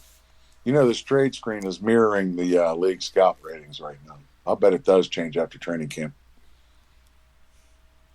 Because Yep. Grimm made 2 good picks, because I also like this guy as well. Yes, he's the other guy that's full bump and run. And I needed, quick signed my kick returner, so it was a blessing to get this guy. But in the third, I was so shocked. This guy was on my early priority list. And in an affinity, I think maybe, I know he's the right color, but just getting him in the third, he was still there. I'm like, what the fuck? Even Quick said something about me picking him up in the third. His man defense is low. People off, and endurance too. Yeah, That's why he's there. but the bump and run, Chris, that's Well, what I'm looking at I for know like what these 2 guys being I know what bump and run coverage is. guys for these. Yes. I'm just saying That's historically why you he's there. haven't wanted a cornerback that didn't have man to man coverage. Right. Because they do bump and then convert to man right after. Well, that's why he was there, Grim. People were scared of that punishing hitter bar and low endurance. Mm. That's why he Great fell. returner though, good special teams. Oh No yeah, problem nice with player, but Oh, you know, good pick, regardless. those 2 Yeah. things scared enough people off that he fell some, and you lucked out and got him. him. Yep. I like Todd- Bernstein. But I do Todd think Peter- if you go look and see what you get for the league scout is almost identical to what that trade screen is showing. I'll bet you that changes once training camp hits. Yeah. I bet you Clay, there's still check another out change coming. that. Clay, check out that Todd Peterson guy I got too. Right there, you're right on him. I think. Cornerback. Sorry. What round did you get in there?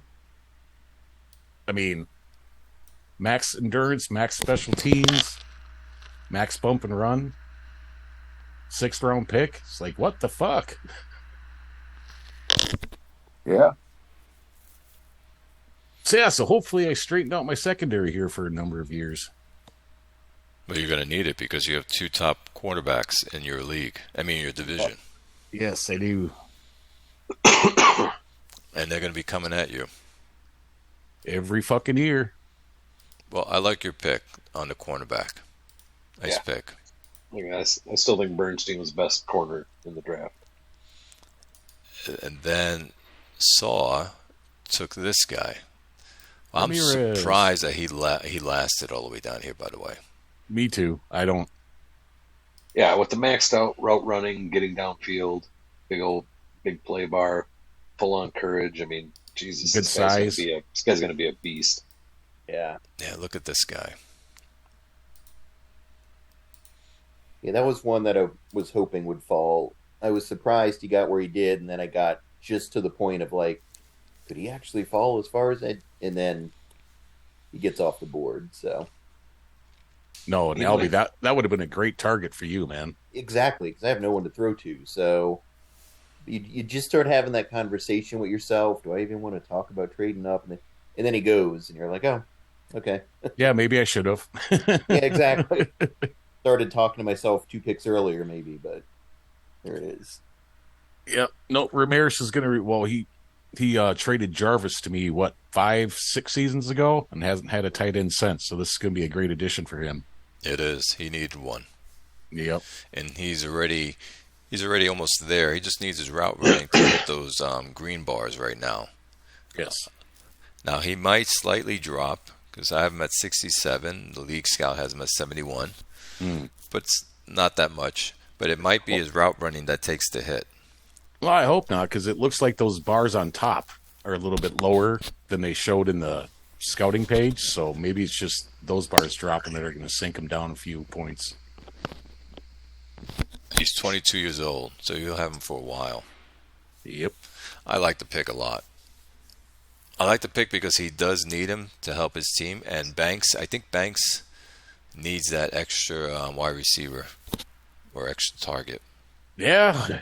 Banks is getting up there in age, man. Now's the time for him to get the bowl, but it's just so hard in his division with Tucker sitting there every fucking year. You know, we all like Caden Banks. We've been talking about him since he came in the league, so. Now, this running back I couldn't stand. Why is that? I'm joking. Yeah, I think we're going to find out this trade screen Wow, is look going at to be this different guy. after training camp, guys. I've been checking all these rookies. Whatever the league scout says is what we're seeing in the trade screen right now. Why don't you tell us? It's identical for overall. Why don't you tell us your? I've seen there's a few of them that have been significantly different. Where Show me one. Show me one. that one Everyone I've checked is Clay's league scout's guy. identical. Which Clay's guy. one of Clay's guys? Who? the defensive tackle. Kansas. Pull up your defensive tackle play. The one in the draft? Yeah, Hold on. No position. Kansas. Okay, I'm talking overall rating. over here. well, no, what does Lonnie the league Harmon. scout say? Oh, League Scout has him at 4154. Yeah, and you got him at 48.66. That's a pretty significant difference. Yeah, that's a big difference.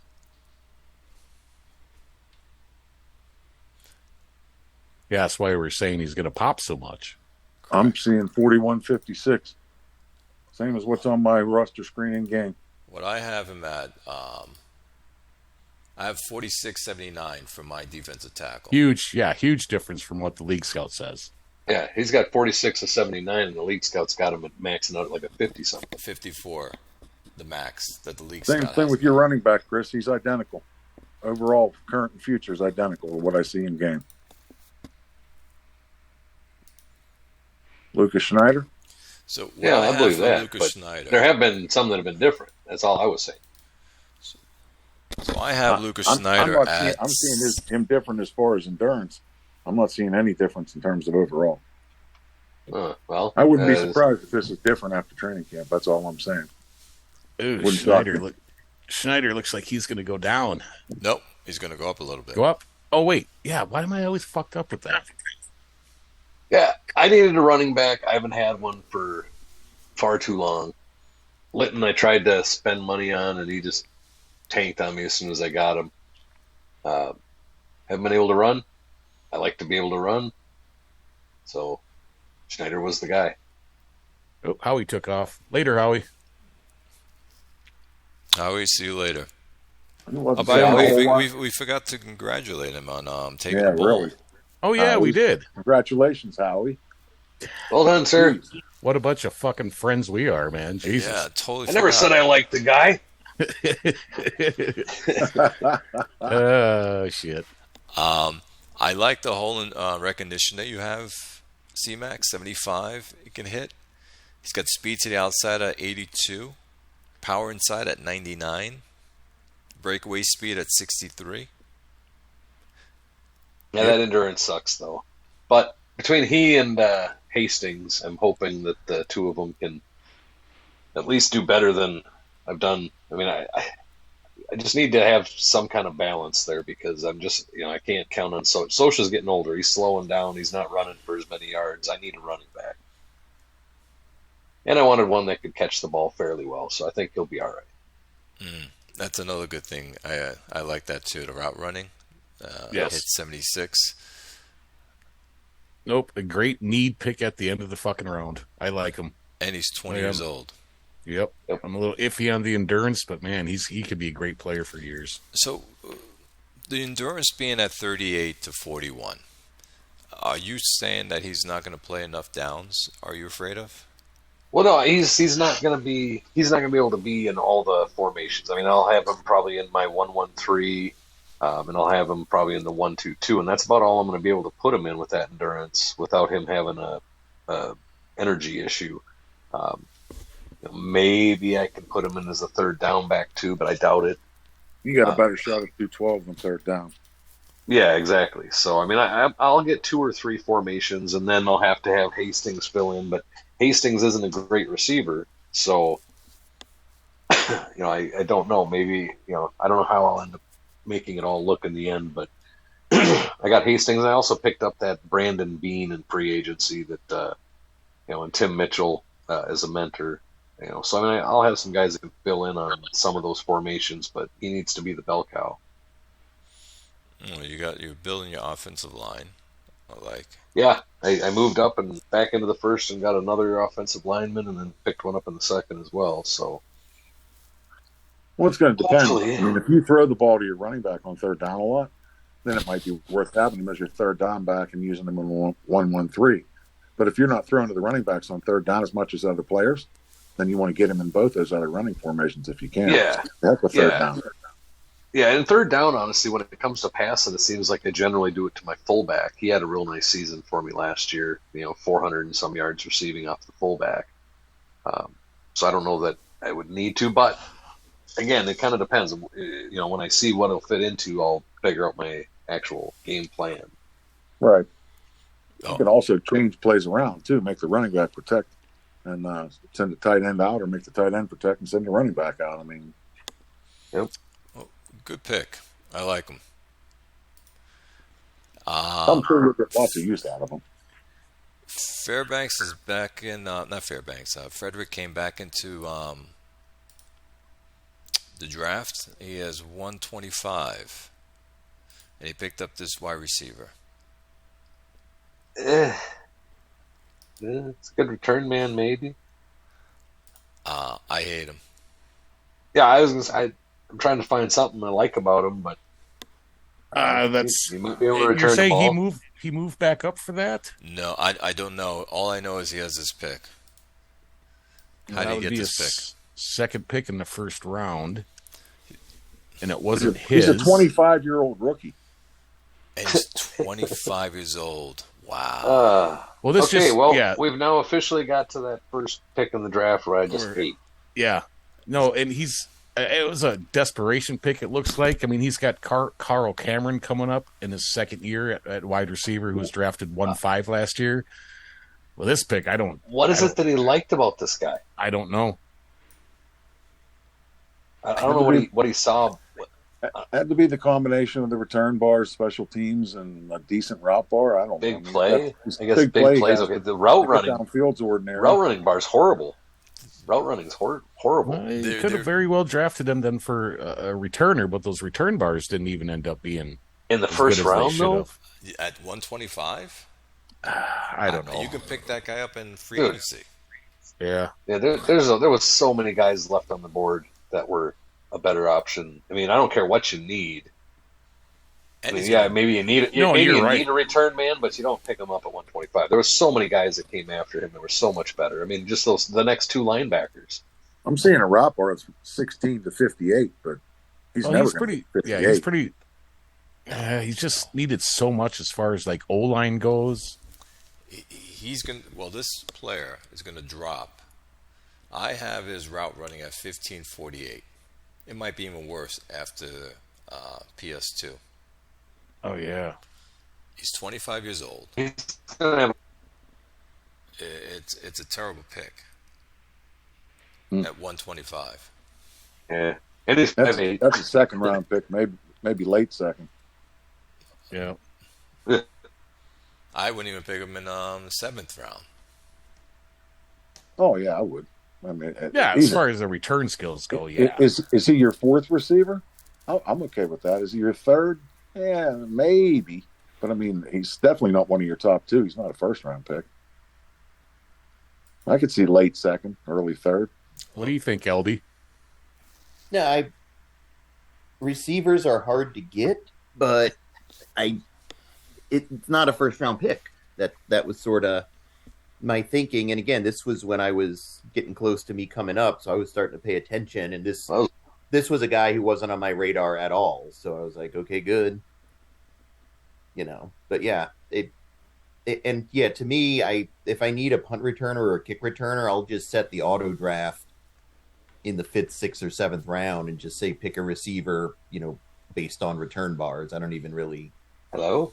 think of it that much. Oh, am I still on? You are. Oh, yeah, you're here. Okay, cool. Chris, are you here? Maybe he's getting shitty internet and going to bail out. Wait till you see the next pick. Okay, we'll look at the next pick because he could have had this next pick then. Nope, that's not it. This is it. Now I got a question for you, Grim. As soon as he Yep. pulls this guy up, I got a question for you. Hold on, let me get. What up do you this thing. think? What do you think the chances are that Juggernaut turns this guy into a defensive end? I know what the chances are, 100%. I've talked to him about it. I know that's what he was doing with this guy. Now, this guy was also on my list, and had I not been able to get a cornerback, I probably would have drafted this guy. I had all three of those linebackers that went, in the end of the draft. They were all on my list.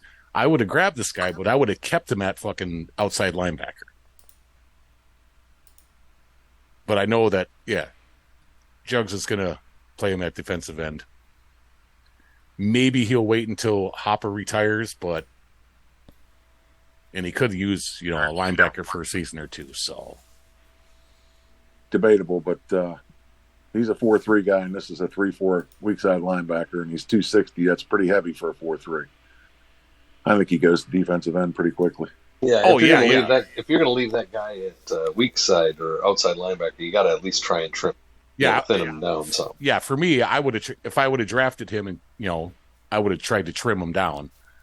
But Jugs is moving him to end, or playing him at end anyways. I don't know if he's moving him or gonna wait. So, but yeah, great pick. I mean, just the fact that these three linebackers were there at the very end, it's just mind blowing.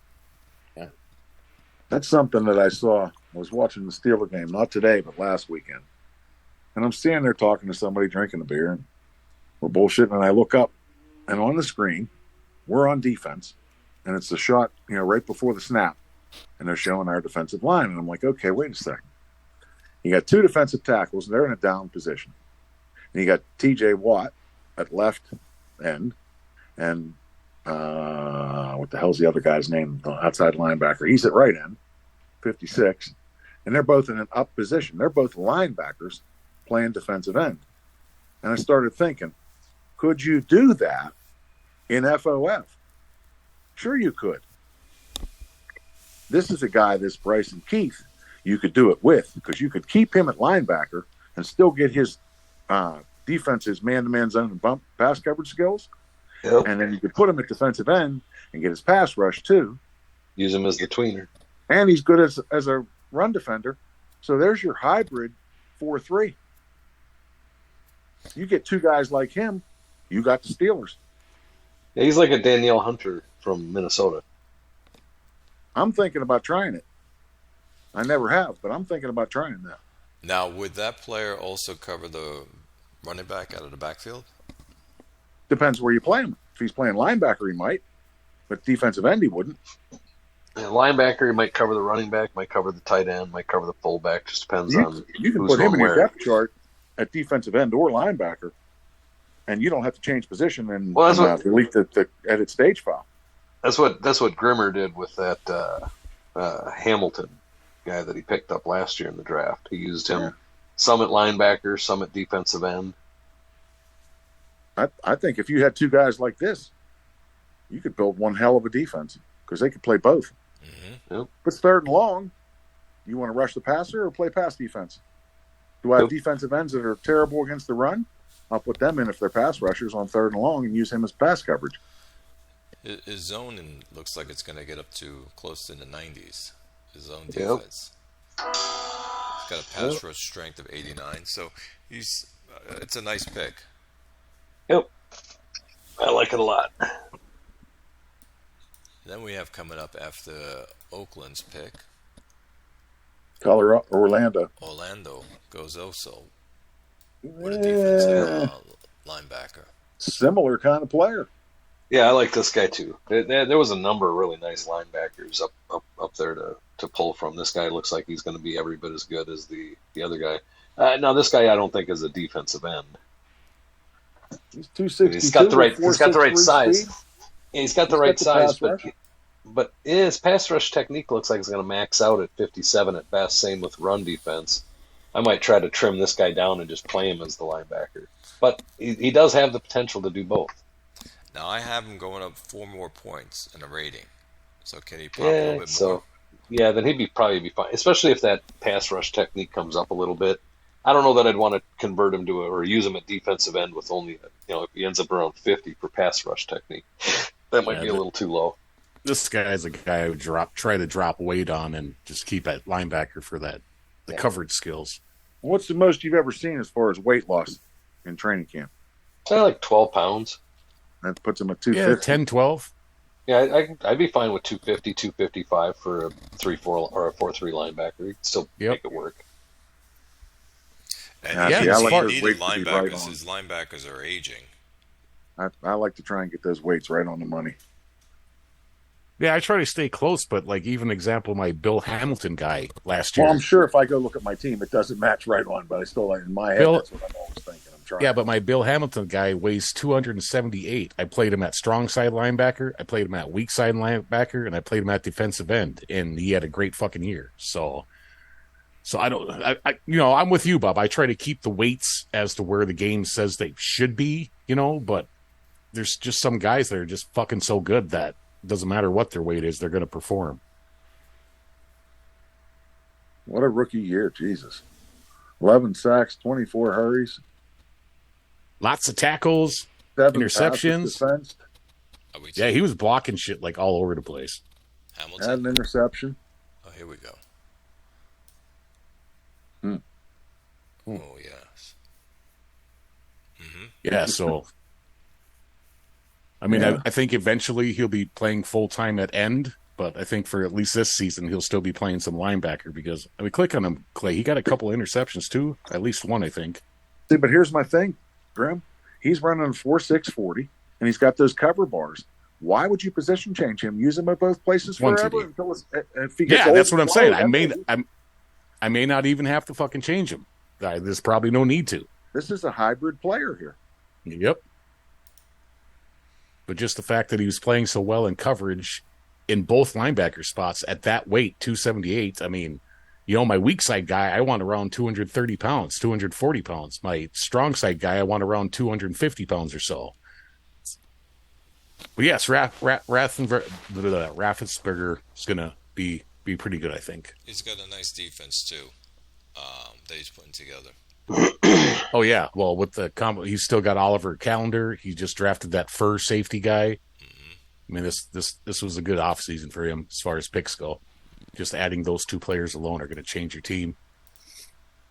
Who's the joker to pick this next bum? I don't know. Let's take a look at this guy. Never draft drunk, man. Hey, dude, he was on my fucking priority list from the moment I put it up. So Yeah, I like him. Albie, I like him too. I'm just kidding. I'd like it if his interception bar was a little bigger, but that's just gravy. He looks like he's going to be a nice, solid starter. I looked at him about 8 picks ago. I said, "Oh man, wait till we get down to him." Why don't you tell us what you were thinking when you went Yeah. after this guy? So I got a really good corner last year, so that's kind of a number one, and drafted him 7th or 8th, somewhere in there.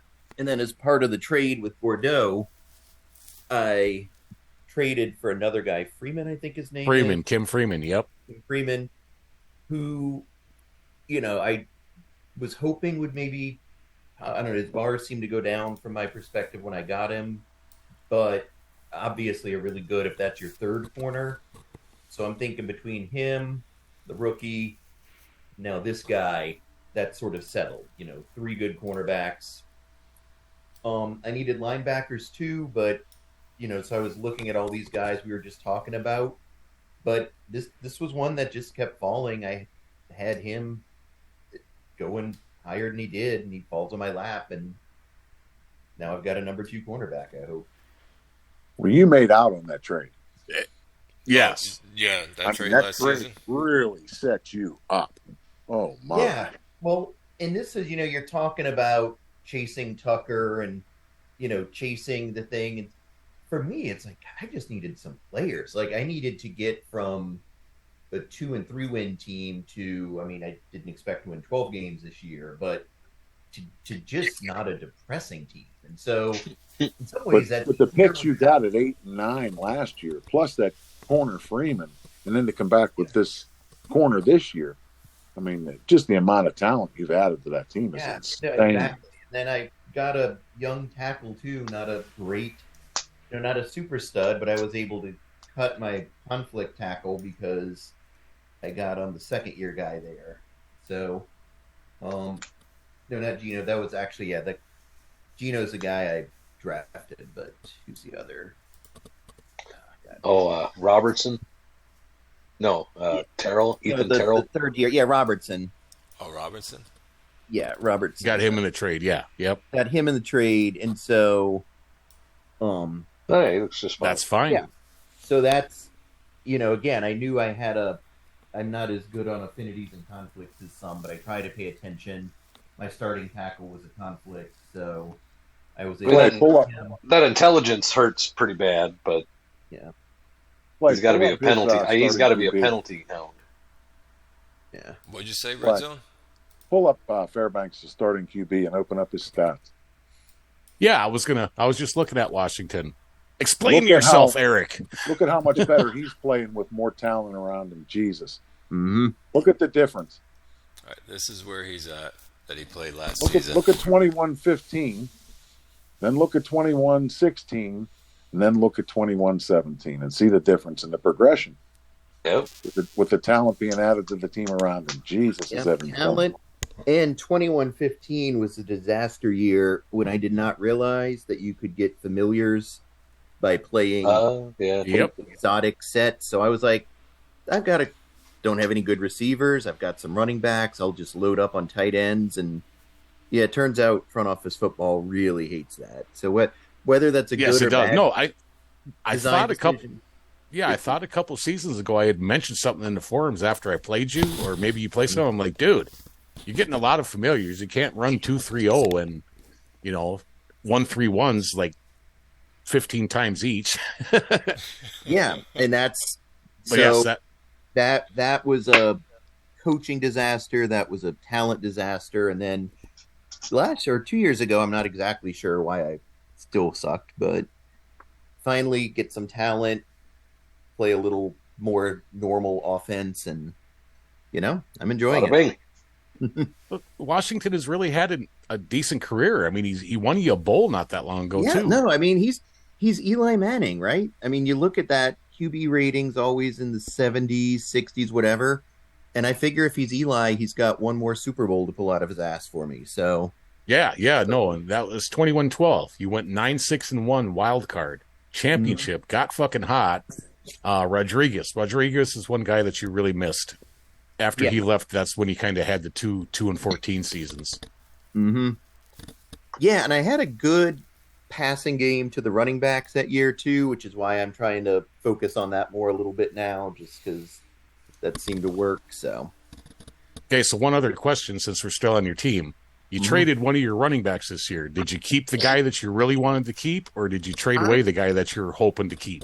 I really saw them as 1 and 1A. I mean, y'all can pull them up, see how bad or good that was. It had Relford, and then who was the other guy? Shoot, I can't remember who you traded him to now. Oh, Ralphard's on I your don't team. either. No, I'm going to say Relford's on my team, and then the guy I traded. I'm trying to minimize this so I can get to the. You can look in the trade block on the forum. Yeah, that's what I'm trying to pull. You can up just here look at now. last year's. You can just look at your last year's stats on last your year's I'll stats. see homepage. where he's at.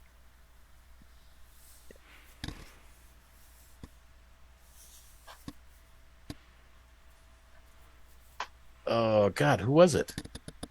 Looking. So I had Relford, and I traded Harris. away Liam Nope. Shields. Yep, Liam Shields on Paris. Yeah, I thought they both looked pretty comparable, so I just was wondering if you I saw had them. a preference. No, I did not have a preference, but I will say I got offers on Shields. Everyone who gave me an offer on Shields. No one on Relford. And Relford's the younger guy. Yeah, It had to which have just made- been the endurance thing. Yeah, which made me wonder. I was like, okay, are these guys like one guy obviously better than the other? Because Yeah. I'd Shields say has got better endurance. endurance and better route running. That's got to be special it. teams. I mean, Yeah. it's, Yeah, but you're really looking at special teams for your, starting running back. Maybe people if you are. look, more if than you I pull am. up the game If he's log, young, on but the field I for don't. special teams, you've got to have running backs in there. Yeah. But a Liam Shields at 28 and the starter, I wouldn't be playing him on special teams anymore. I mean, Worcester, he came into the league with high special teams and never started him on special teams once. So, What other running backs do you have that can play special teams? Caden Pritchett. no, he's I got actually it. a special teams ace. Yeah, I got a couple of them. What if Paris doesn't have anybody else? I don't know. That's just another thing you're looking at. I'm not saying that's why you make the Yeah, trade. but yeah. Okay, but that's really cool. That's very interesting that all the offers came in for Shields and no one wanted Relford. And I was like looking at them going, these are kind of the same running backs. I mean, Shields maybe a Well, little the bit route better. bars. Yeah, and it's funny too because Significantly Relford was the 28th pick. He just fell to me, and what Shields was a top 10 pick. So, but at this point, 4 years into their career, they're the same. And I kind of wanted to keep them both, but what I was hoping is whatever math the game used to figure out, like, because Shields wasn't getting as many touches, and I was hoping, there'd be kind of one of them would want to renegotiate for or extend at a Deeper, discount, but Well, that's the Neither thing. one You of them seem would. to have used Relford more. Maybe somebody looked at that and said, "Well, he's going to take less for Shields. He'll want more for Relford." yeah, and that just really, again, I kind of put him in the formations about equally, and it was working, so I didn't want to touch it. So Yeah. What'd you get for him, by the way, Shields? Oh, I think what did I get? I Second. got a second. Okay. Yeah. Oh, no. I got it right here. I thought it was a second. Yeah, second and a fourth next year. Second and a fourth next year. So That's about right. So yeah, that's a good trade. it was the best offer, and it felt like a fair offer. It didn't, and having a few other offers to compare it to, I'm not someone who's going to try and squeeze out that last 7th-round pick or whatever. So, Right. Yeah, you really couldn't keep them both. I mean, you wouldn't want to be paying $65 million to your 2 running backs. exactly, that was the thinking. So Now, no, you I'm got to happy save money for those defensive tackles, right? Absolutely. Mhm. Actually, he's going to trade him to me for 3 first rounds. To 21-17, Albie, that is the year you turned around your team to be on the right track. So we're going to monitor this team moving forward. You're being scrutinized now, sir. That's Oh yeah, you know once you what? come on, once you come on the show, you're part of the club, and now we're gonna just fuck with you endlessly. So Oh no, fuck with me endlessly because, like, well, no, it's like if I know, it's the sort of thing where, like, if you're doing something or, you're at your job and you don't care, then like your parents come visit and they're like, oh, I want to see what you do, and then you freak out because people are watching you or whatever. It's like this. It's like a bunch of guys I never met are going to actually be paying attention to my team now. So.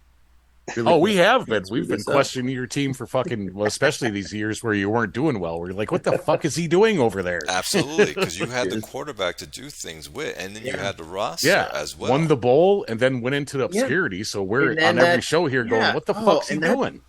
And that just sucked. So I just started asking more questions and realizing, okay, because no one here is hiding information. That's the other nice thing. Everyone wants it to be a fun competitive league. So, I threw something out today or yesterday or whatever, about coming up with a run heavy game plan, and don't want to screw that up and get a billion familiars. So now, but talking about that, who's going to be your other running back? Because Relford doesn't have the endurance to carry No. this.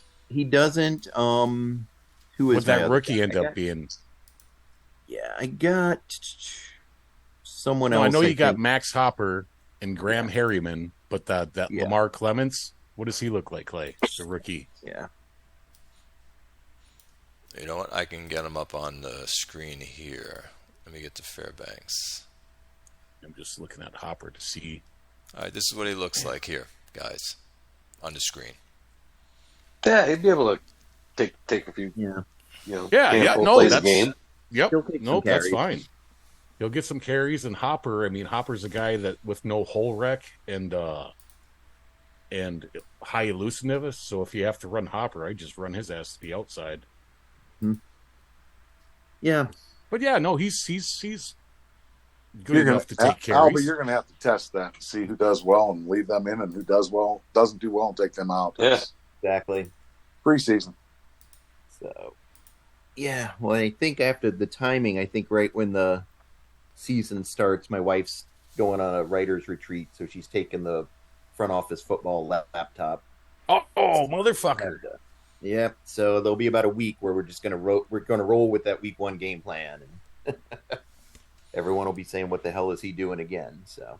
All right, Well, we'll be. No, but hey, at least you explained yourself, and Yep. you're going to be off a week. You know, I would try what Grim said, though. Max Hopper's a potential affinity with Relford. Ride that affinity. Yeah. Well, thanks for sharing about your team. I like Yeah. that. yeah, no, like I said, I wish every GM would eventually get on here with us and talk about their team and what they're thinking. But what I like too is LB asking these questions and figuring shit out. Zapp is really trying to do the same thing in Chicago, and for a while there last season, man, I thought Chicago was going to make the fucking playoffs. Yeah. He was asking questions and changing stuff and taking people's advice. So Well, C-Max picks up this guard at 129. love him. Smart. Yeah, Big, strong, and smart. Jesus. What are you picking guys like that for, Chris? yeah. I don't know. I even gave up a first next year to move back in to grab him. I decided after I grabbed that halfback, if I want to try and run, I better get some guys that can block for it. So, Oh, who'd you get this pick from again? who did I trade? Pick with? Yeah. Oh, was it remember. Mass Merchant Man? No, wait. I don't remember. You Because I got- know Who he was was that? trading his I first. had so many different trade trade things open up because I was trying to move up to get Newsom. I got to remember who I was trying to trade with here.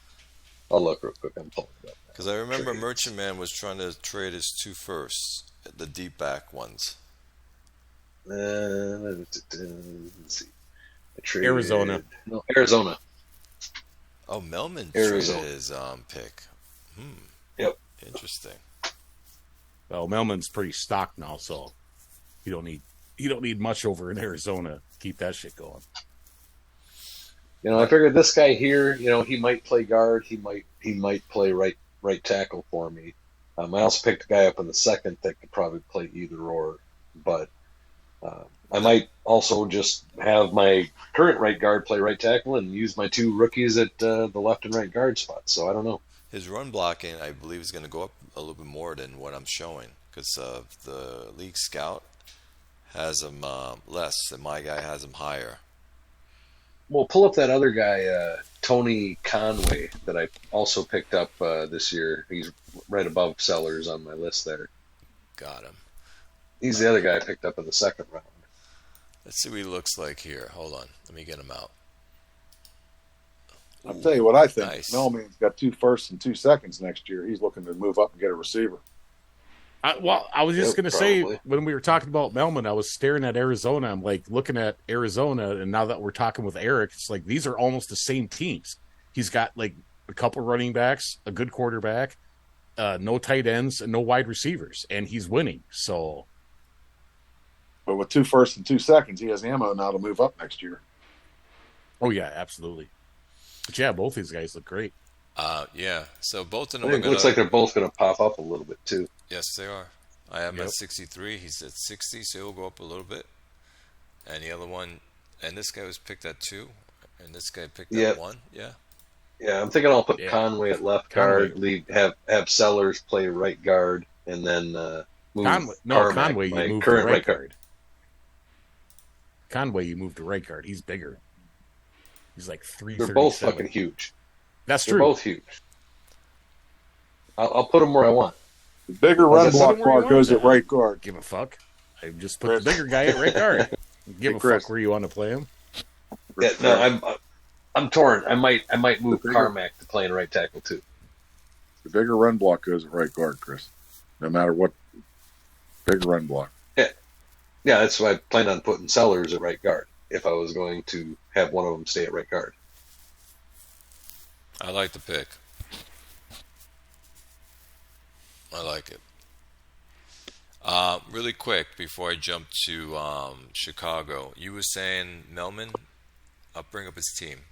He What was now the has thing, 2 Grim? firsts and 2 seconds next year. He's going to move up for a receiver. That's the final piece to his team. If there's a receiver. Well, okay. We've And if we've there's gotten not, lucky I'll bet the he last trades few those picks seasons into- with quarterbacks and receivers, man. Hey, Grim, if there's not a receiver, I bet he trades those picks in the future for the next draft then. Oh, maybe. Because he's But building he did- assets to get that receiver. That's his target now. He's doing just fine without a receiver. He'll but do a even receiver better when would he gets help. one. When Yeah, he gets it'd be better. he'll do even better. Yes, he is doing well without him. He's got a good team he put together. Look at this. Look at his roster. And God help us if somebody puts a receiver on the trade block, because he'll go get him. I had a receiver on a trade block. No one went after him. Which receiver? Huntley. I can't believe no one reached out to me for him. No, not a single person. I mean, This I, guy. Where is he? I'd take him, but Dude, he's Like, 11th what do you- year. What do you think you're going to get? I'd No give you one a even. first. No one even. but he offered- costs too much for me. No one even offered anything. No one said, "Listen, I'll give you a first for him, or I'll give you 2 seconds." I didn't get anything. 0. I was shocked. You didn't. You only had him up there for like 2 days, though. I know. Dude, but still. before you Dude, at that deleted age, he could crash 20 points at preseason week 2. I wouldn't give you a third for an 11th year player. But I, no one. I- No. Okay. I'd have I hear probably what given you're you a saying, third. Red Zone, I'd have given you a third for him. But no one came to me and even said, "I'll give you a third." 0. No you, offers. you waited too long. His trade value's gone. No, I put him up first, right when off season I started. think he's saying Clay he waited too long in his career. Oh, Yeah, he should have But tried to I- trade him when he was 30. I was shocked when I saw your. I'm like, I thought he was a career guy. You moved up in the first round to pick him. You know, it's like, what the hell? No, Okay, so 11 seasons. he's staying So on my team now. let's say I need a receiver. Okay, what's the lowest you would take for him? 2 seconds. Okay, I'm going to give you 2 second-round picks. Take this 32-year-old receiver in season number 11 and pay him $31 million this year and $38 million next year. That's crazy talk. No one's going to do that. But you don't Dude, know what I was going to ask for. You could. I would have. Okay.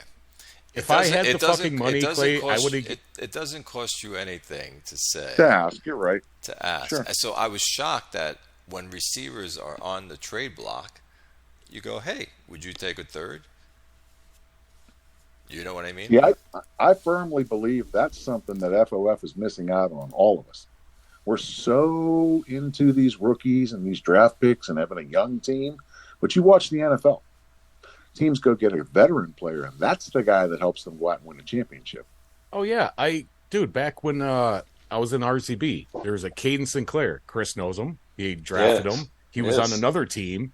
He got to 32 years old. I offered a second-round pick. I got him, and the guy smoked on my team for 4 fucking years. 1,500 yards playing in the fucking slot.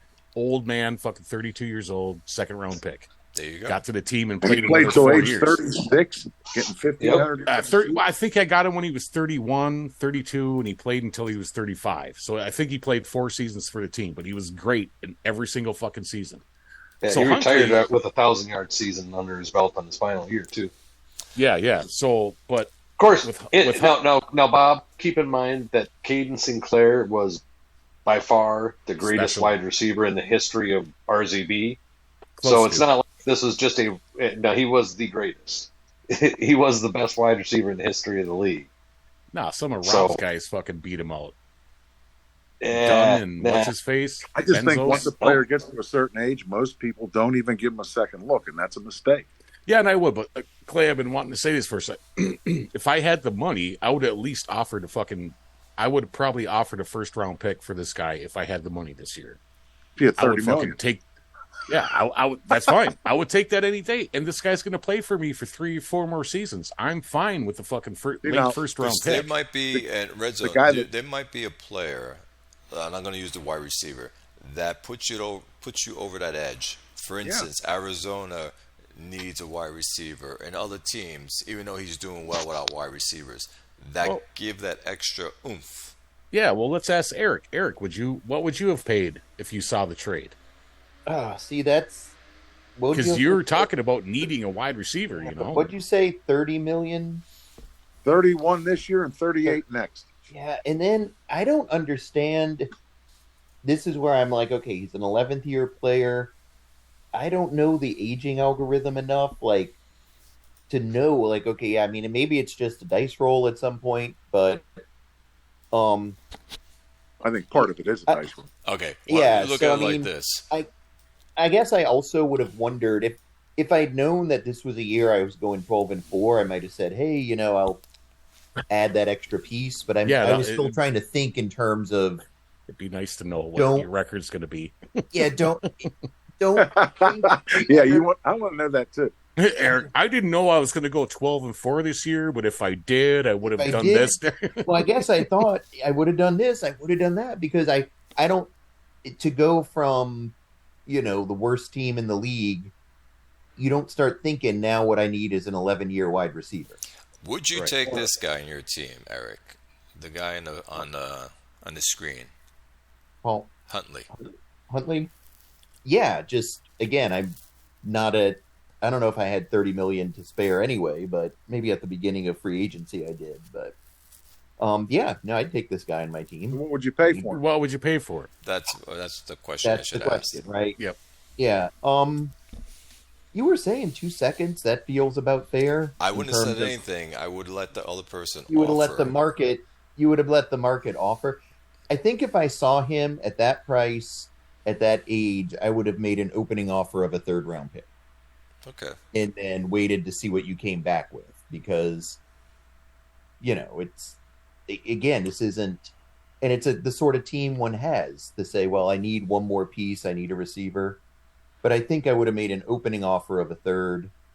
What Ben put up that tight end on the block, and I made an offer on him, and I don't know if that trade's gone down, so I don't know. Maybe you want to say what he said he's been offered if people are still No, I don't think negotiating. so. Yeah, Chris was just Yeah. talking about him yesterday. That title Yeah, he but put up. I mean, I will say that when I saw what the offer was, that he said, "Hey, this is where it is now. Are you still in the bidding?" I was surprised at how high it was for a tight end. So maybe even if I'd seen this receiver, I would have thought, well, I'm not even worth making an offer because people are going to be offering him first round picks, and I don't want to do that. So But it's an interesting thing, and the red zone brought it up, where people see a player that's older and they shy away from a player. I'm like Grim. If someone put up Huntley on the market for a trade block, I would offer first for him. I would be up there with Grim saying I'll offer first because I see If that when player you as do going to help that, as helping my team and seeing him maybe play for 4 years. okay, but when you do that and the guy drops the very next training camp 15 or 20 points, you'll never do it again. Correct. Oh, Well, but maybe there's- I shouldn't say I wouldn't do it again. But go ahead, Grim. Huntley could do 10 or 15 points down. But one of the tells on Huntley is he already went down last season and went back up. So All from that tells me is his he's going to go right back down. oh man, no, that Caden Sinclair was just like this guy. He had some seasons where he went down a little bit and then jumped back. I mean, so he went down to 70 and then back up to 74 after PS2. But that tells me that this guy's not. If you look at his whole career between drops and everything It'll else, be interesting to watch very preseason slight. week two. I What think you're going to see. his No, and I think if Clay starts this guy in the preseason, he's going to be just fucking fine. But you have to because Clay's only got 4 wide receivers. So I think he'll be under 70, but we'll see. yeah. The But guy that anyways, should've regardless, drafted him if I is trade a Melvin. first for him and he drops to 65 next year, I'm fucking fine with it.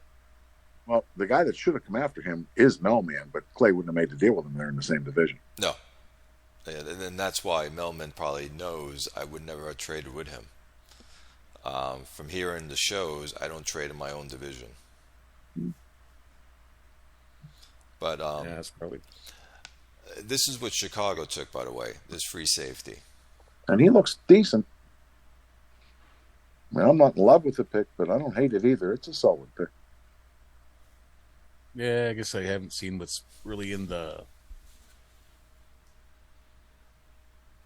But this is Tzach's pick too, right? This is one of the picks he got from Tzach. You might be correct. Yes, I am correct. So I don't As far like as- the pick. The zone's not there. The man-to-man is just barely there. yeah, well, for a free safety, you want that zone to be all the way fucking up. Mm-hmm. Yes.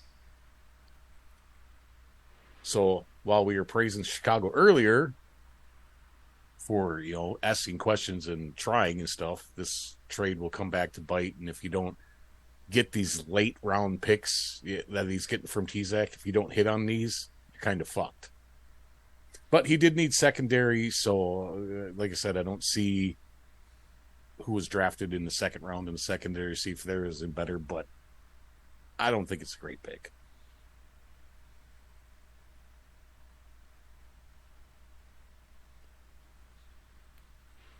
Red Zone, Albie. Oh, Red Zone says he likes it. I thought it was fine. I'm not in love with it, but it's a decent pick. He'll play. You might yeah, have to I play mean, cornerback. end of the first round, I'm okay. He wasn't on my board, but yeah, I don't look at that and say, "Oh my God, that's a 4th round pick." There, Right. he was going in the 2nd round at some point if he didn't go at the end of the first. So He did pick up a nice defensive tackle, by the way. This guy here. Oh, in second, yeah, I liked him. Which I did like Bethia. He was a affinity for me, so he was on my list as well. he was, for me, undervalued, I believe. I think he was underrated? I'm not sure. But this is what he looks like. So, run defense is going to be at 81 maybe. Yep. So it makes up for it there. I have him at 67. He's a 69. So he'll drop slightly. But it wasn't a bad pick for him in the second round. But the free safety that he picked up, I didn't like on that. Now we go to Ben. Ben took this wide receiver. Yeah, and that looking at the first couple cornerbacks in round 2, could have done a lot better there. Now I was looking at this guy as well, as you can see. Oh yeah, you did interview him. And you know Ben's team, it's stacked. Except Yeah, for it's his just that at secondary. this point, all of his late first round picks are going to be wide receivers that you can trade at some point. If this guy pans out, I mean, what's his league scout look like? Let's look at that. So it's slightly lower. So it's just a tick up.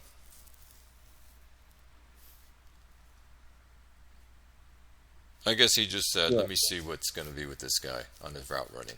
Yeah, I don't. That's the part where I was with the route running. He didn't. It's Ben, so this is one where I was like, okay, what did I miss? But I didn't see this guy as good or as great or as a first round talent. So what are y'all seeing that I'm missing? The same as you. What I'm seeing here, I didn't think his route running was going to get that high. His getting downfield is nice.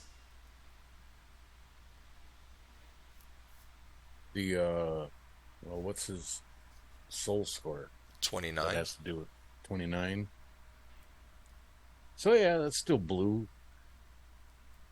The he's got combines. The broad jumps of green, so that's a little red flag there. But The position everything skill else is position drill is 61. So maybe his route running does pop. yeah.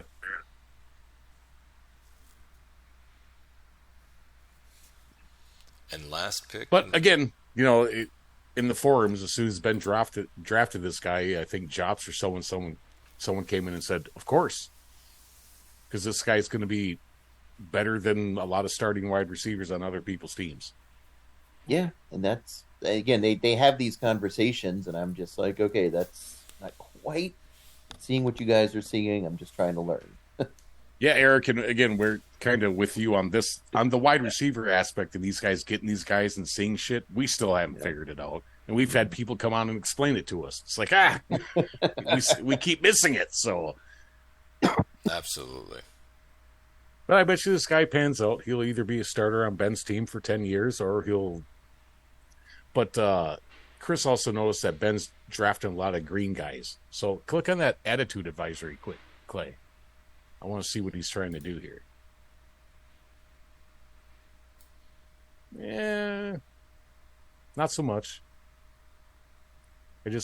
Chris had noticed that he's drafting some green guys now. So, but Ronaldo Brady's green, so he's gonna at least have affinities with him. And then the last one is Howie's guy. Howie took this outside linebacker.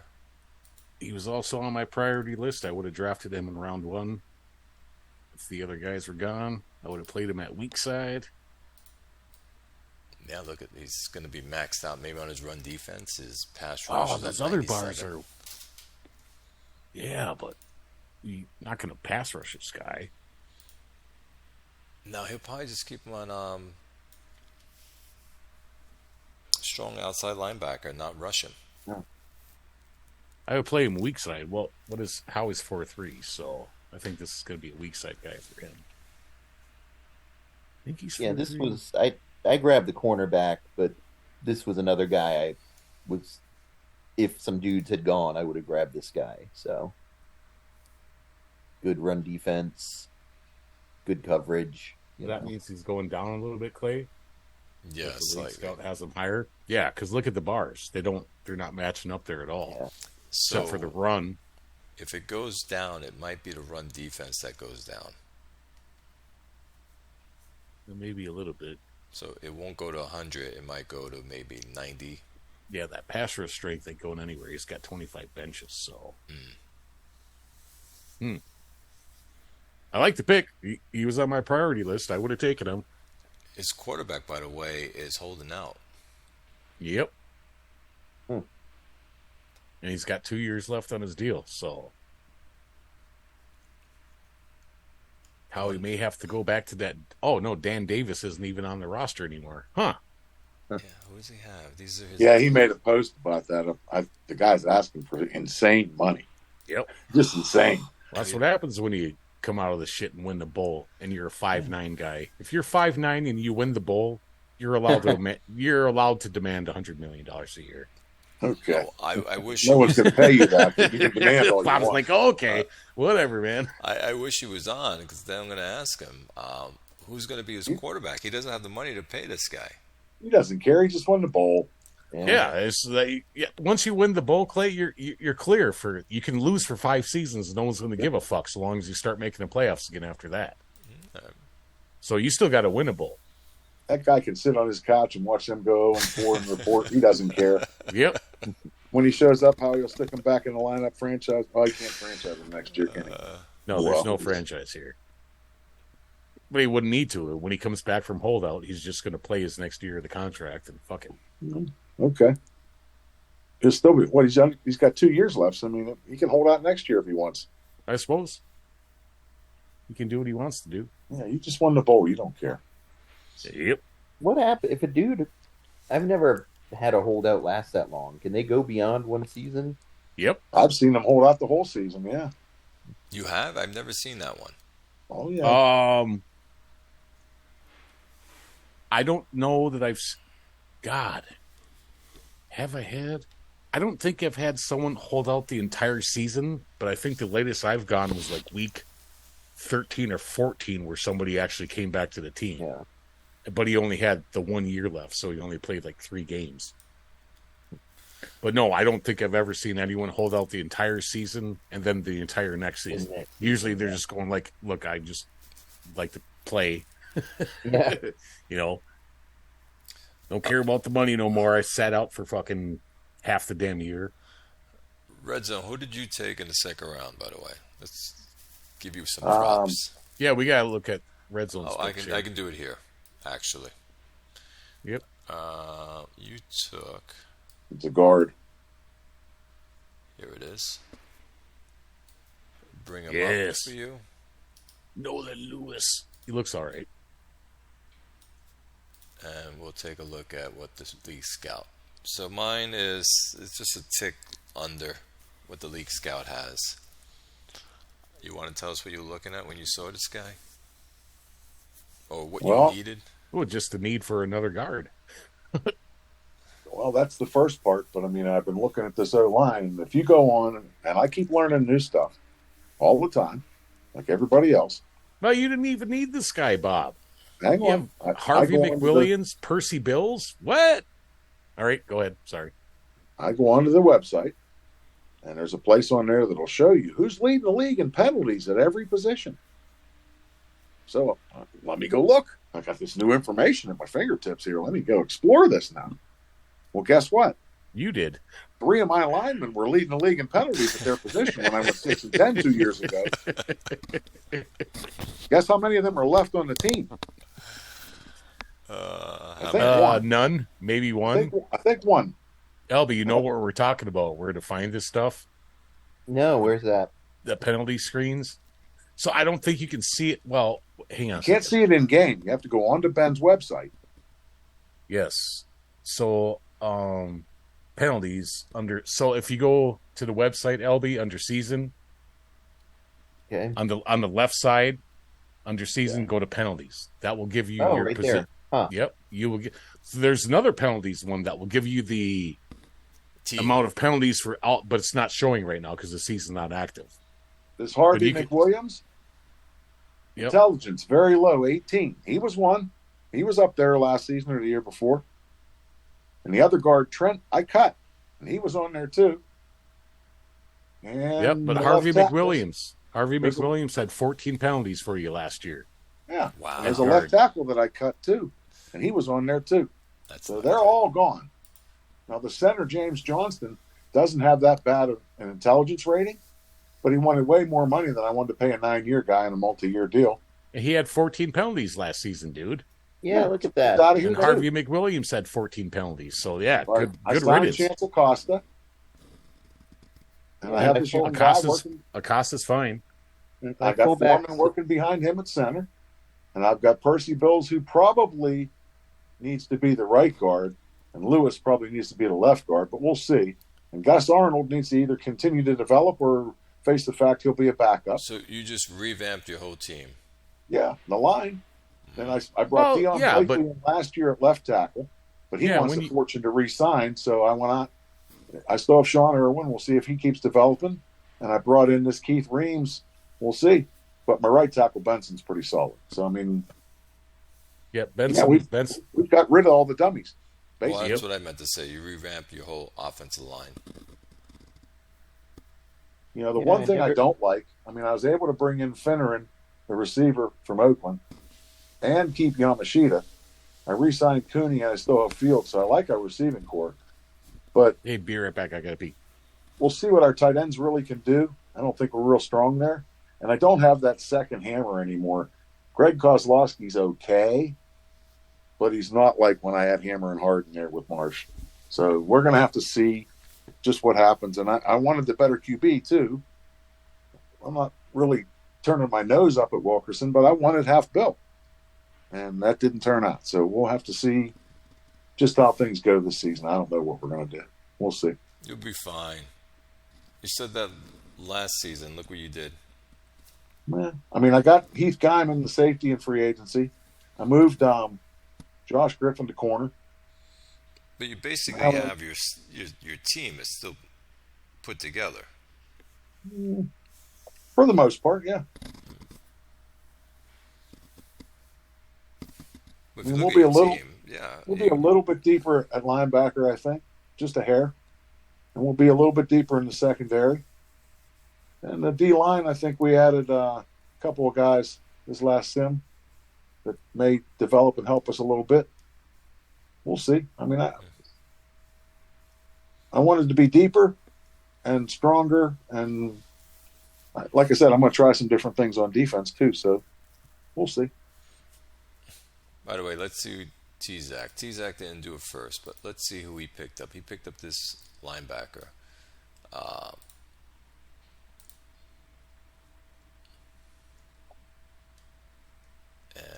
Randy Cochran. There you go. Cochrane. So Yeah, I mean, he can have good run defense because I think he's going to have to run defense for his player. well, I mean, that's unfortunately that looks like the only thing that, unless these other guys all really pop, I mean, it doesn't look like there's much there. Not to me, anyway. Well, I Maybe think yours- he's just. I think he's just caring about run defense. To stop the run. Well, And that's why he picked this guy. I kind of basically did the same. I went after players that can just stop the run because I have Arizona with his running game. So I need to stop the run. So that's what I picked up, players that are very good at run as best as possible that I can get. well, he took two corners that don't look like much.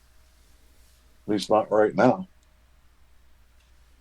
Cochran looks just fine though. How did he last until pick 30 of the second round? Good question, huh? It's like what? I don't know. What's his defensive scout? I'm going to look at that because, and again, I don't know that he's well. Is he going blue on defense? Because sometimes you find guys by going affinity.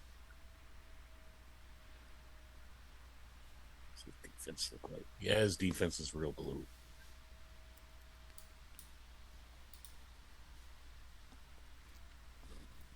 All right.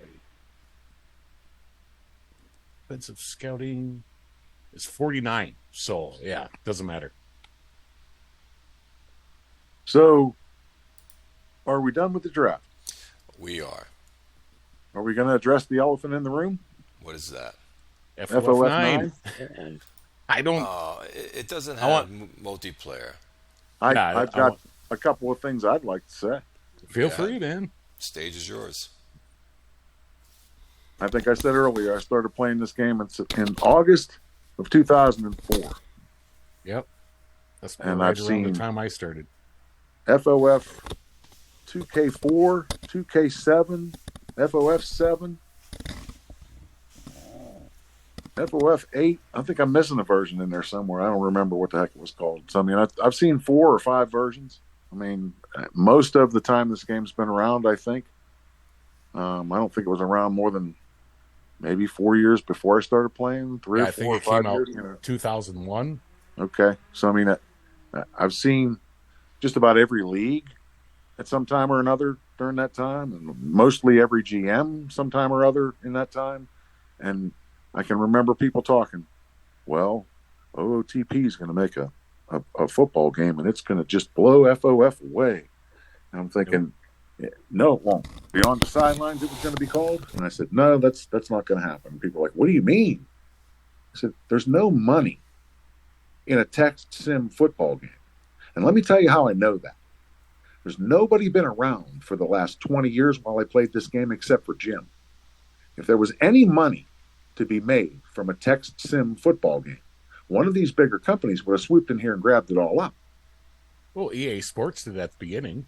Yeah, for 1 season or 2 seasons, and they dumped Jim and ran like crazy. There's no money in it. So to expect anything from Jim or anyone else, we're fooling ourselves.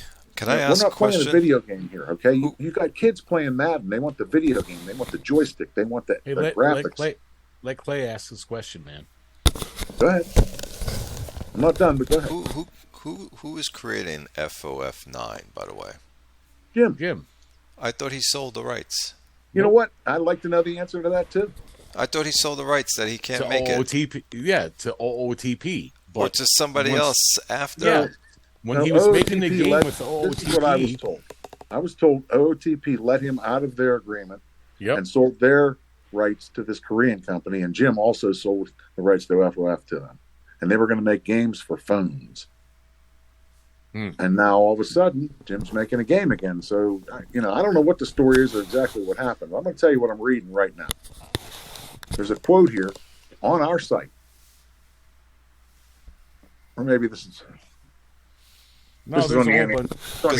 This is where I'm getting confused on the whole thing, because I'm thinking it's another company who is now making FOF 9 and the testers. Okay, so it's Jim with his upgraded engine. He's making FOF 9. Yeah, but he didn't put in. No, he used multiplayer players to test it, and then screwed them and didn't put multiplayer in the game. Yeah, and the fact that he wants to. So, MIJB, Matt said it best. Jim has it in his head that people are playing single player, and we're not. That may be true, but let me ask you this. It's not true, Bob. I don't play single player. Since I found multiplayer, I stopped playing single player 2 years. I didn't even have the game until my buddy's like, "Hey, player customers he's got." But let me ask you a question. I don't know. Think with me for a minute here. I know of 11 leagues that are left in FOF. Now, if 10 leagues were left and they had 32 GMs and nobody played in 2 leagues, there'd be 320 people playing multiplayer right now. Yep. We know that's not true because I'm in 4 leagues.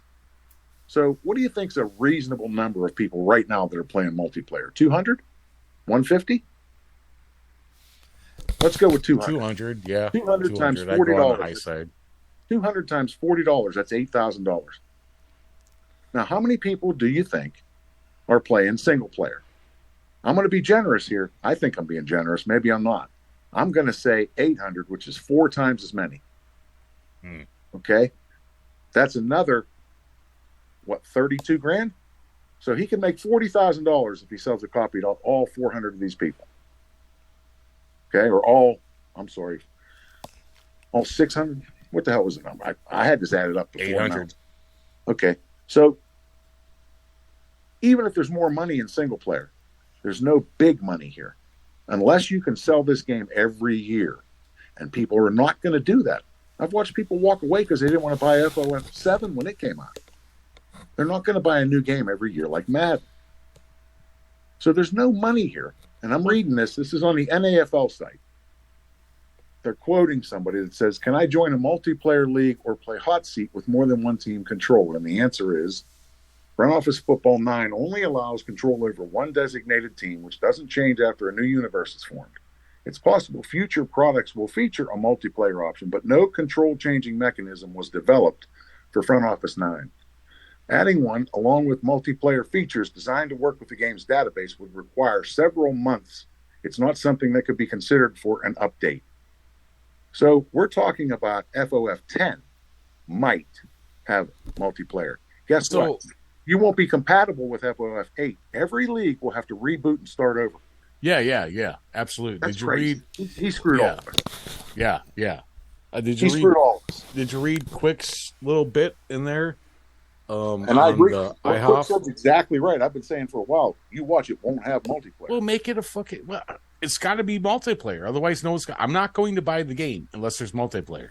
And if Jim's going to base his marketing off of the guys that play single player, nobody. You can't do that. Here's my next question. They have to do what Quick was talking about. Okay, so everybody it's a website now. It's a game on a website. Here's my next question, Grim. When you go to Steam, who do you think is on Steam? People that play single player or people that are playing against each other on some site?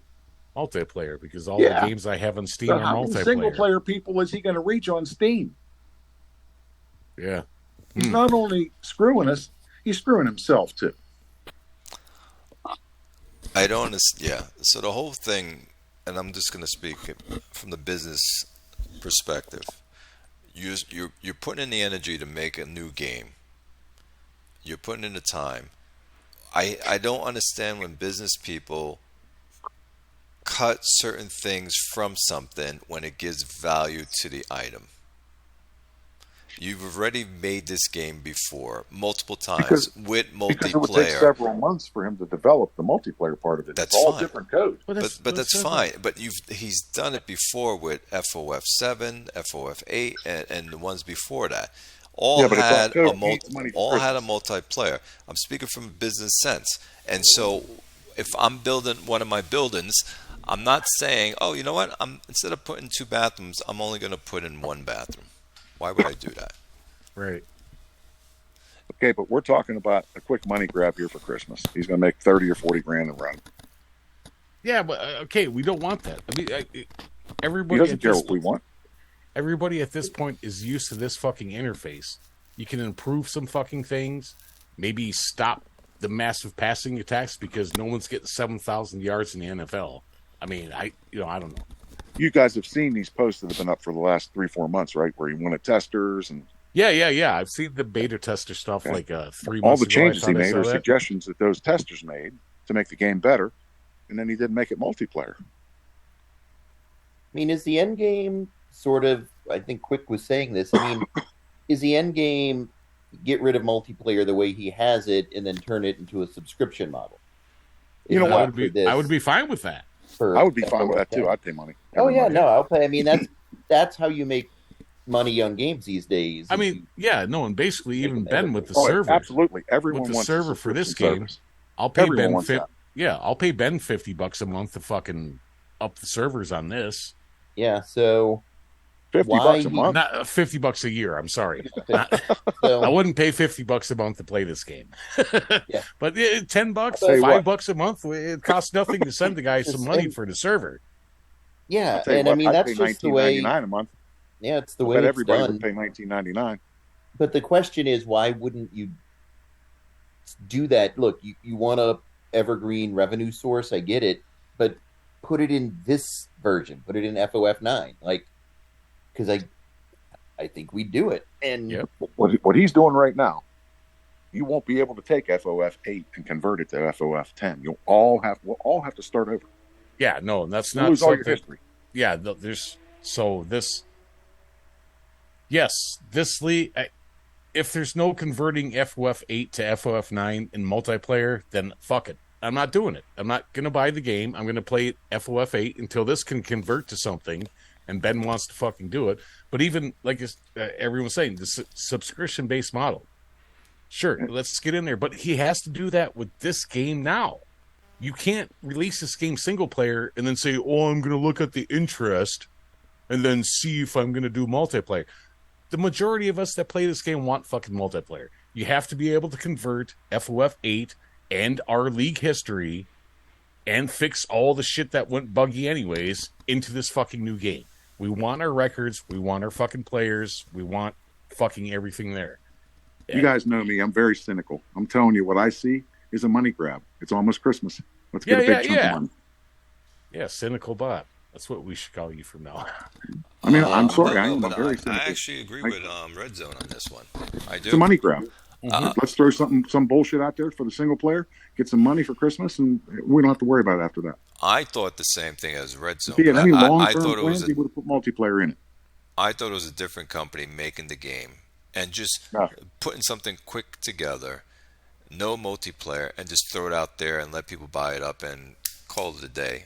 Another EA kind of BS kind of game. That's what I thought when I read that whole thing on the forum. I didn't know it was Jim making this.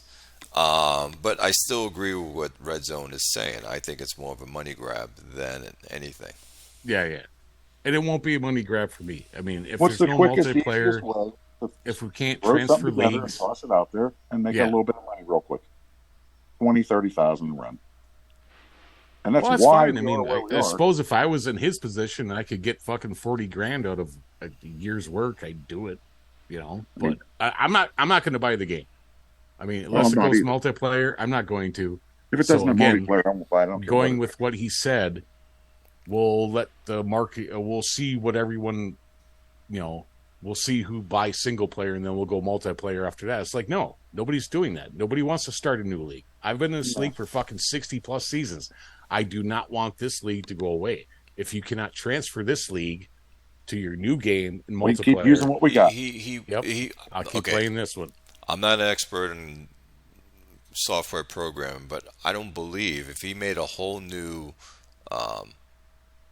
system for this It's new the FTP. FOF 9, It's the FTP that's difficult. can it be transferred over 8 to 9 if it's totally different systems that he created? Well, Zach was already talking in there that they don't have his fucking CVS files that he wants, or CVX, or whatever the fuck No, he's there's pulling nothing to there. do his reports and shit. So No, he's got it, It all seems good like now. things were streamlined. I remember when we got the leagues converted, it was Jim did it like personally for each league. It wasn't Yep. a thing. So I don't know if that's hard, if that's easy, if that's whatever, but I mean that would be, I mean, you would think if multiplayer came back, if he understands all the databases and the coding and libraries and everything, he could.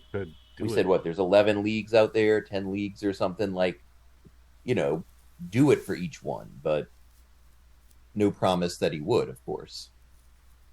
My understanding, and I'm not a programmer, so I don't know. I could be dead wrong. My understanding is when you go from 8 to 9, and then you try to go from 8 to 10, you can't convert it. It's not compatible. No, that's what I've always been told.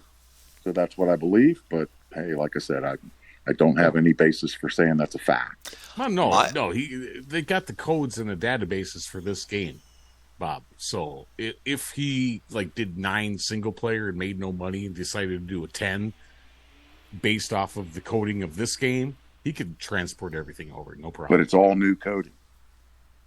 It's not all new Go code. read. Keep Go read half it. the code It's from this all fucking new. game. I have Everything's different. zero problem with the okay. interface. The interface to me is more an adult looking.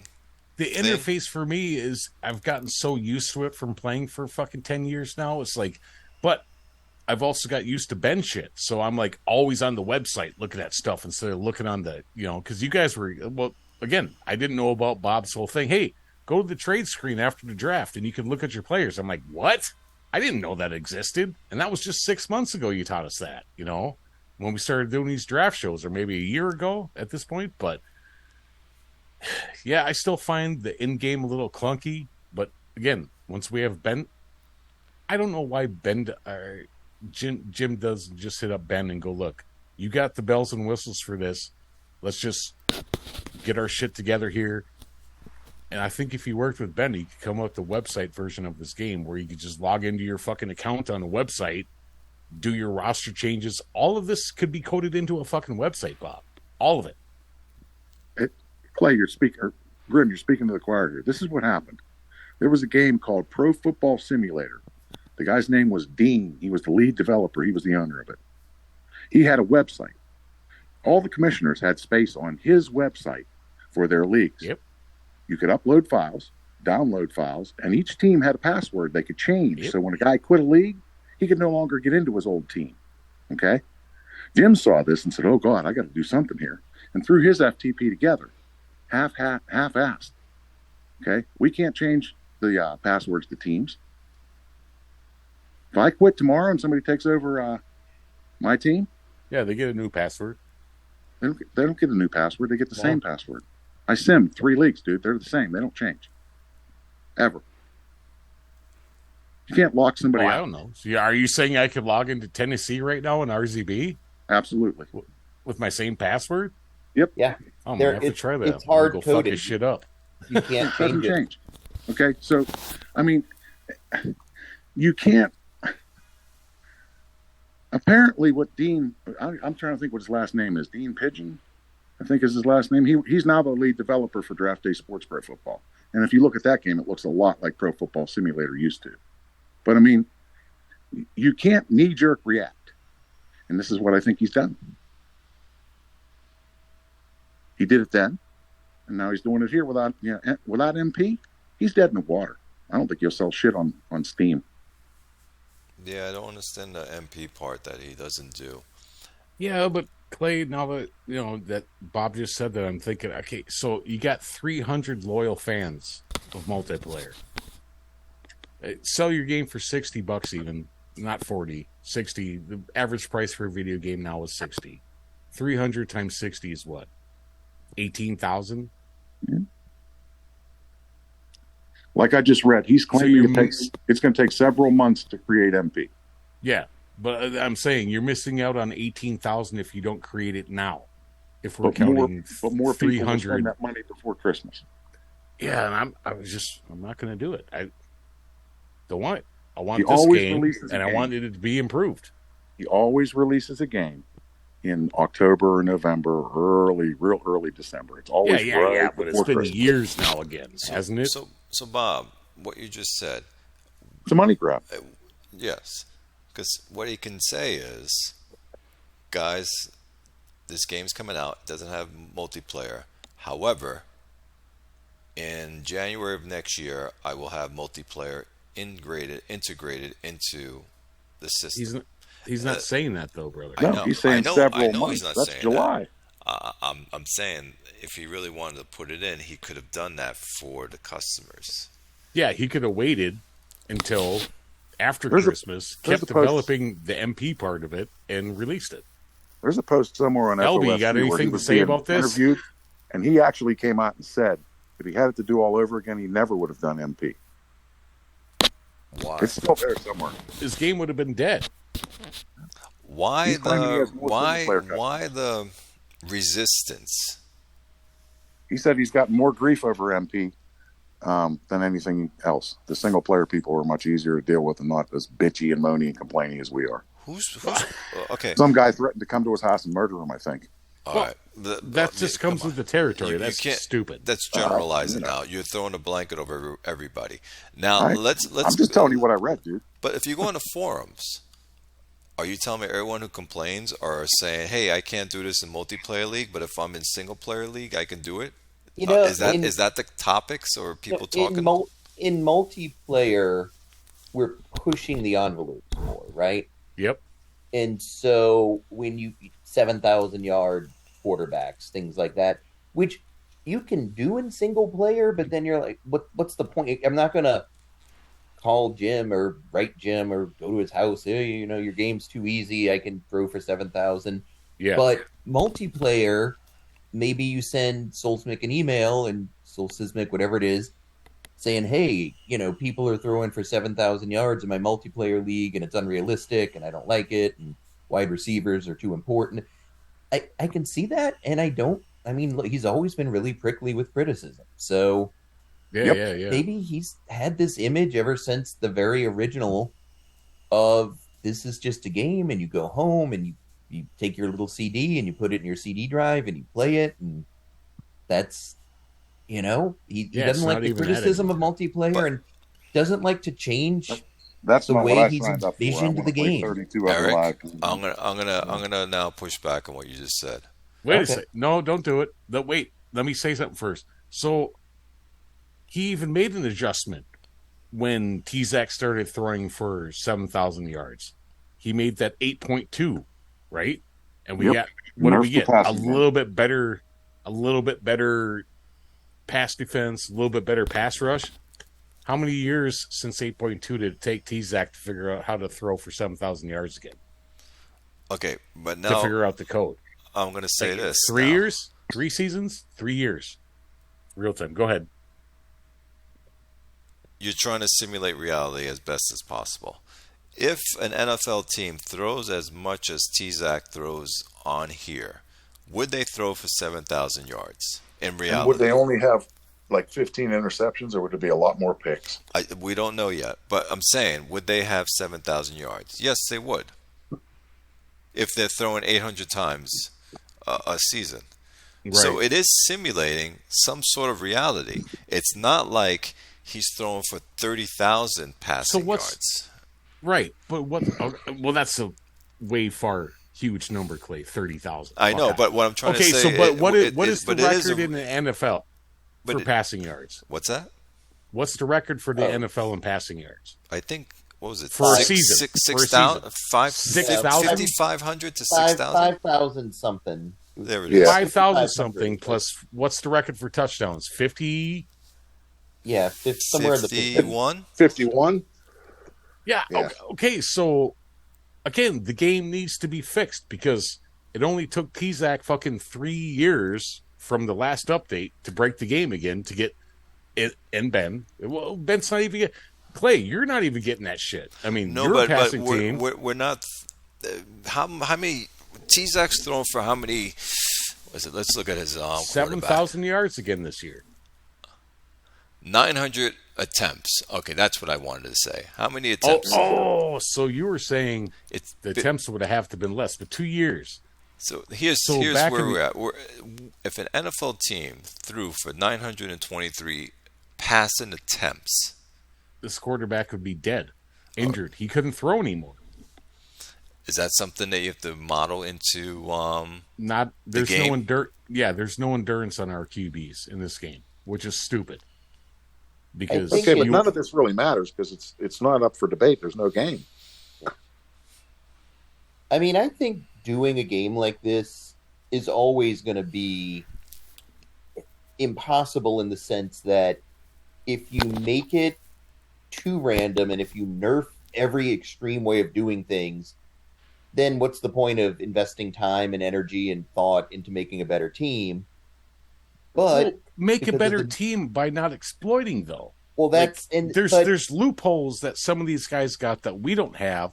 But like you said, Albie, everyone's very open with what they're fucking doing here. Zach Yeah. has told us exactly what he's fucking doing, but we don't quite get it. But you could just, again, if you want a passing team, draft yourself a Miguel Mock, and then go out and get all the receivers that he's got, and then just copy his playbook. That's all you got to do. All the plays are right there for you to design. You got them all. But again, I think, like I said, it took him only 3 years to figure out how to get 7,000 yards and 80 touchdowns or 60 touchdowns or whatever the fuck they're getting now. 73 touchdowns. I mean, it's ridiculous, and I think there needs to be another update. But again, it doesn't matter. People will figure out how to fucking continue to do what they're doing well, and how to draft well. And yeah, it's crazy. But I'm you, just- ha- I'm- but you have to take it to the next step, which I would say is if an NFL team attempted this many passes outside of them losing their arm, would they throw 7,000 yards? I would say yes, they would if they attempted this much. So you're on par with reality. I'm the NFL. And the only difference is you're saying is that they'll throw out their arm, so they won't be a quarterback for 15 years. They'll be maybe a quarterback for 7 years. And maybe that would have to be modeled into a player, Right. especially a quarterback, saying if you throw 6,000 something times attempted passes, your arm is going to be thrown out and his ratings are going to drop. That you But can he's not. probably model into it, so then you would then stay within reason of what an NFL team will throw. Like a Right, pitcher in because there's baseball is not throwing so many pitches because they'll throw out a their arm. pitcher in baseball isn't even attempting that many pitches in the Correct. fucking year, and they But have he's not even 180 putting out a games. multiplayer game, so none of these changes are ever going to happen. Yeah. The only way you can make it happen, but Ben will never do a rule, or any team will never, league will do a rule saying your quarterback can't throw for this much, this many attempts, because you'll throw out your arm in reality if that was the case. Well, oh yeah, none of that. Yeah, yeah. That's all. It's all got to be in game. I'm, This is I'm what I'm pretty sure talking that about. Ben About how is the game against. got broke again. You know. I'm pretty sure that Ben is against house rules. No, he is, and I am people, too. and I Yep. agree with that 100%. The game is the game. and I'm against Unless house you need rules to as put a well. rule in, you don't. Yep. So he is following reality to a point, except that you're saying that a human being couldn't throw. I'll that be right much back, gentlemen. at the end of the day. Well, I think the explanation I got with T-Zac putting the receiver at running back and then voiding the edit stage file, the answer that I got was that Ben tested it, didn't think it was creating any unfair advantages, so he didn't see a need to put a rule in about it. And that's basically been his attitude, is he doesn't like, what are they called, out of the game rules or house rules. And I agree with that. You know, I don't know that I still like it, because it shouldn't be being done, in my opinion. You know, if you're a purist, that should, you know, that's not something people should be doing. But it's not up to me, and I don't see him scoring 10 more points a game because of it. So I guess it's not that big a deal. But you are gaining starts for a player that really hasn't earned them, because he's not playing wide receiver. So I mean, how's he getting more experience at receiver when he's starting at running back? You can debate that until the cows come home. But I mean, you can't put a house rule in to limit how many passes someone throws in the game. What if you go to overtime? No, listen, I agree. I There's don't want. just I who's going to monitor this? I don't You want know? any house rules. I like that people come up with ways of making their team play better. I like that openness about it. All I was just saying is that There are people it is really- following reality. If a team throws that many times, they can throw for 7,000 yards. Sure. That's going to be a fact. There are people that really have a big problem with the all-pass offense. I really don't. Now, you've got a playbook, and you make a game plan, and you should be able to do what you want to do. So if T-Zac wants to throw 60 or 70 times a game, that should be okay. Now, on the other end, as a GM that's got to face him, I look at it like, okay, well, then I need a stable, full of defensive backs and a hell of a defensive game plan to slow him down, because you ain't going to stop him. But if you slow him down, maybe you can outscore him, and maybe you can beat him once in a while. I got lucky last year opening day, and we found a way to do it. It didn't work out later in the season. He beat me 55-6. So, you know, sometimes it'll work and sometimes it won't. But I don't want to limit what anybody does. And it shouldn't. Howie won the bowl, and he's more of a running team. Melman, he also took his team far, and he's a running team as well. Melman and Fairbanks. Fairbanks too. Eric here, he runs. He's not a passing team. No, and I agree. I I'm mean, not saying you can't win if you're not. I'm just saying that when you play that guy, if he puts 55 points up, you're in trouble if you're a running team. What he's Bob, what was your record this year?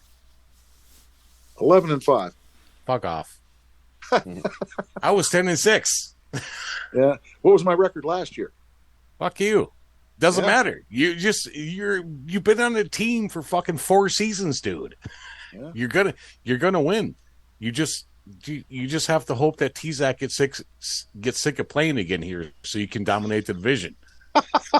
what That what is by the kind of way, what I'm what him and Ben are doing, by the way, is that he's creating other GMs now to pick players that they wouldn't pick on defense to help their defense. And that's why there's now slim pickings to pick up defensive players, because everyone's grabbing these players to counteract Ben and T-Zac's powerful offense.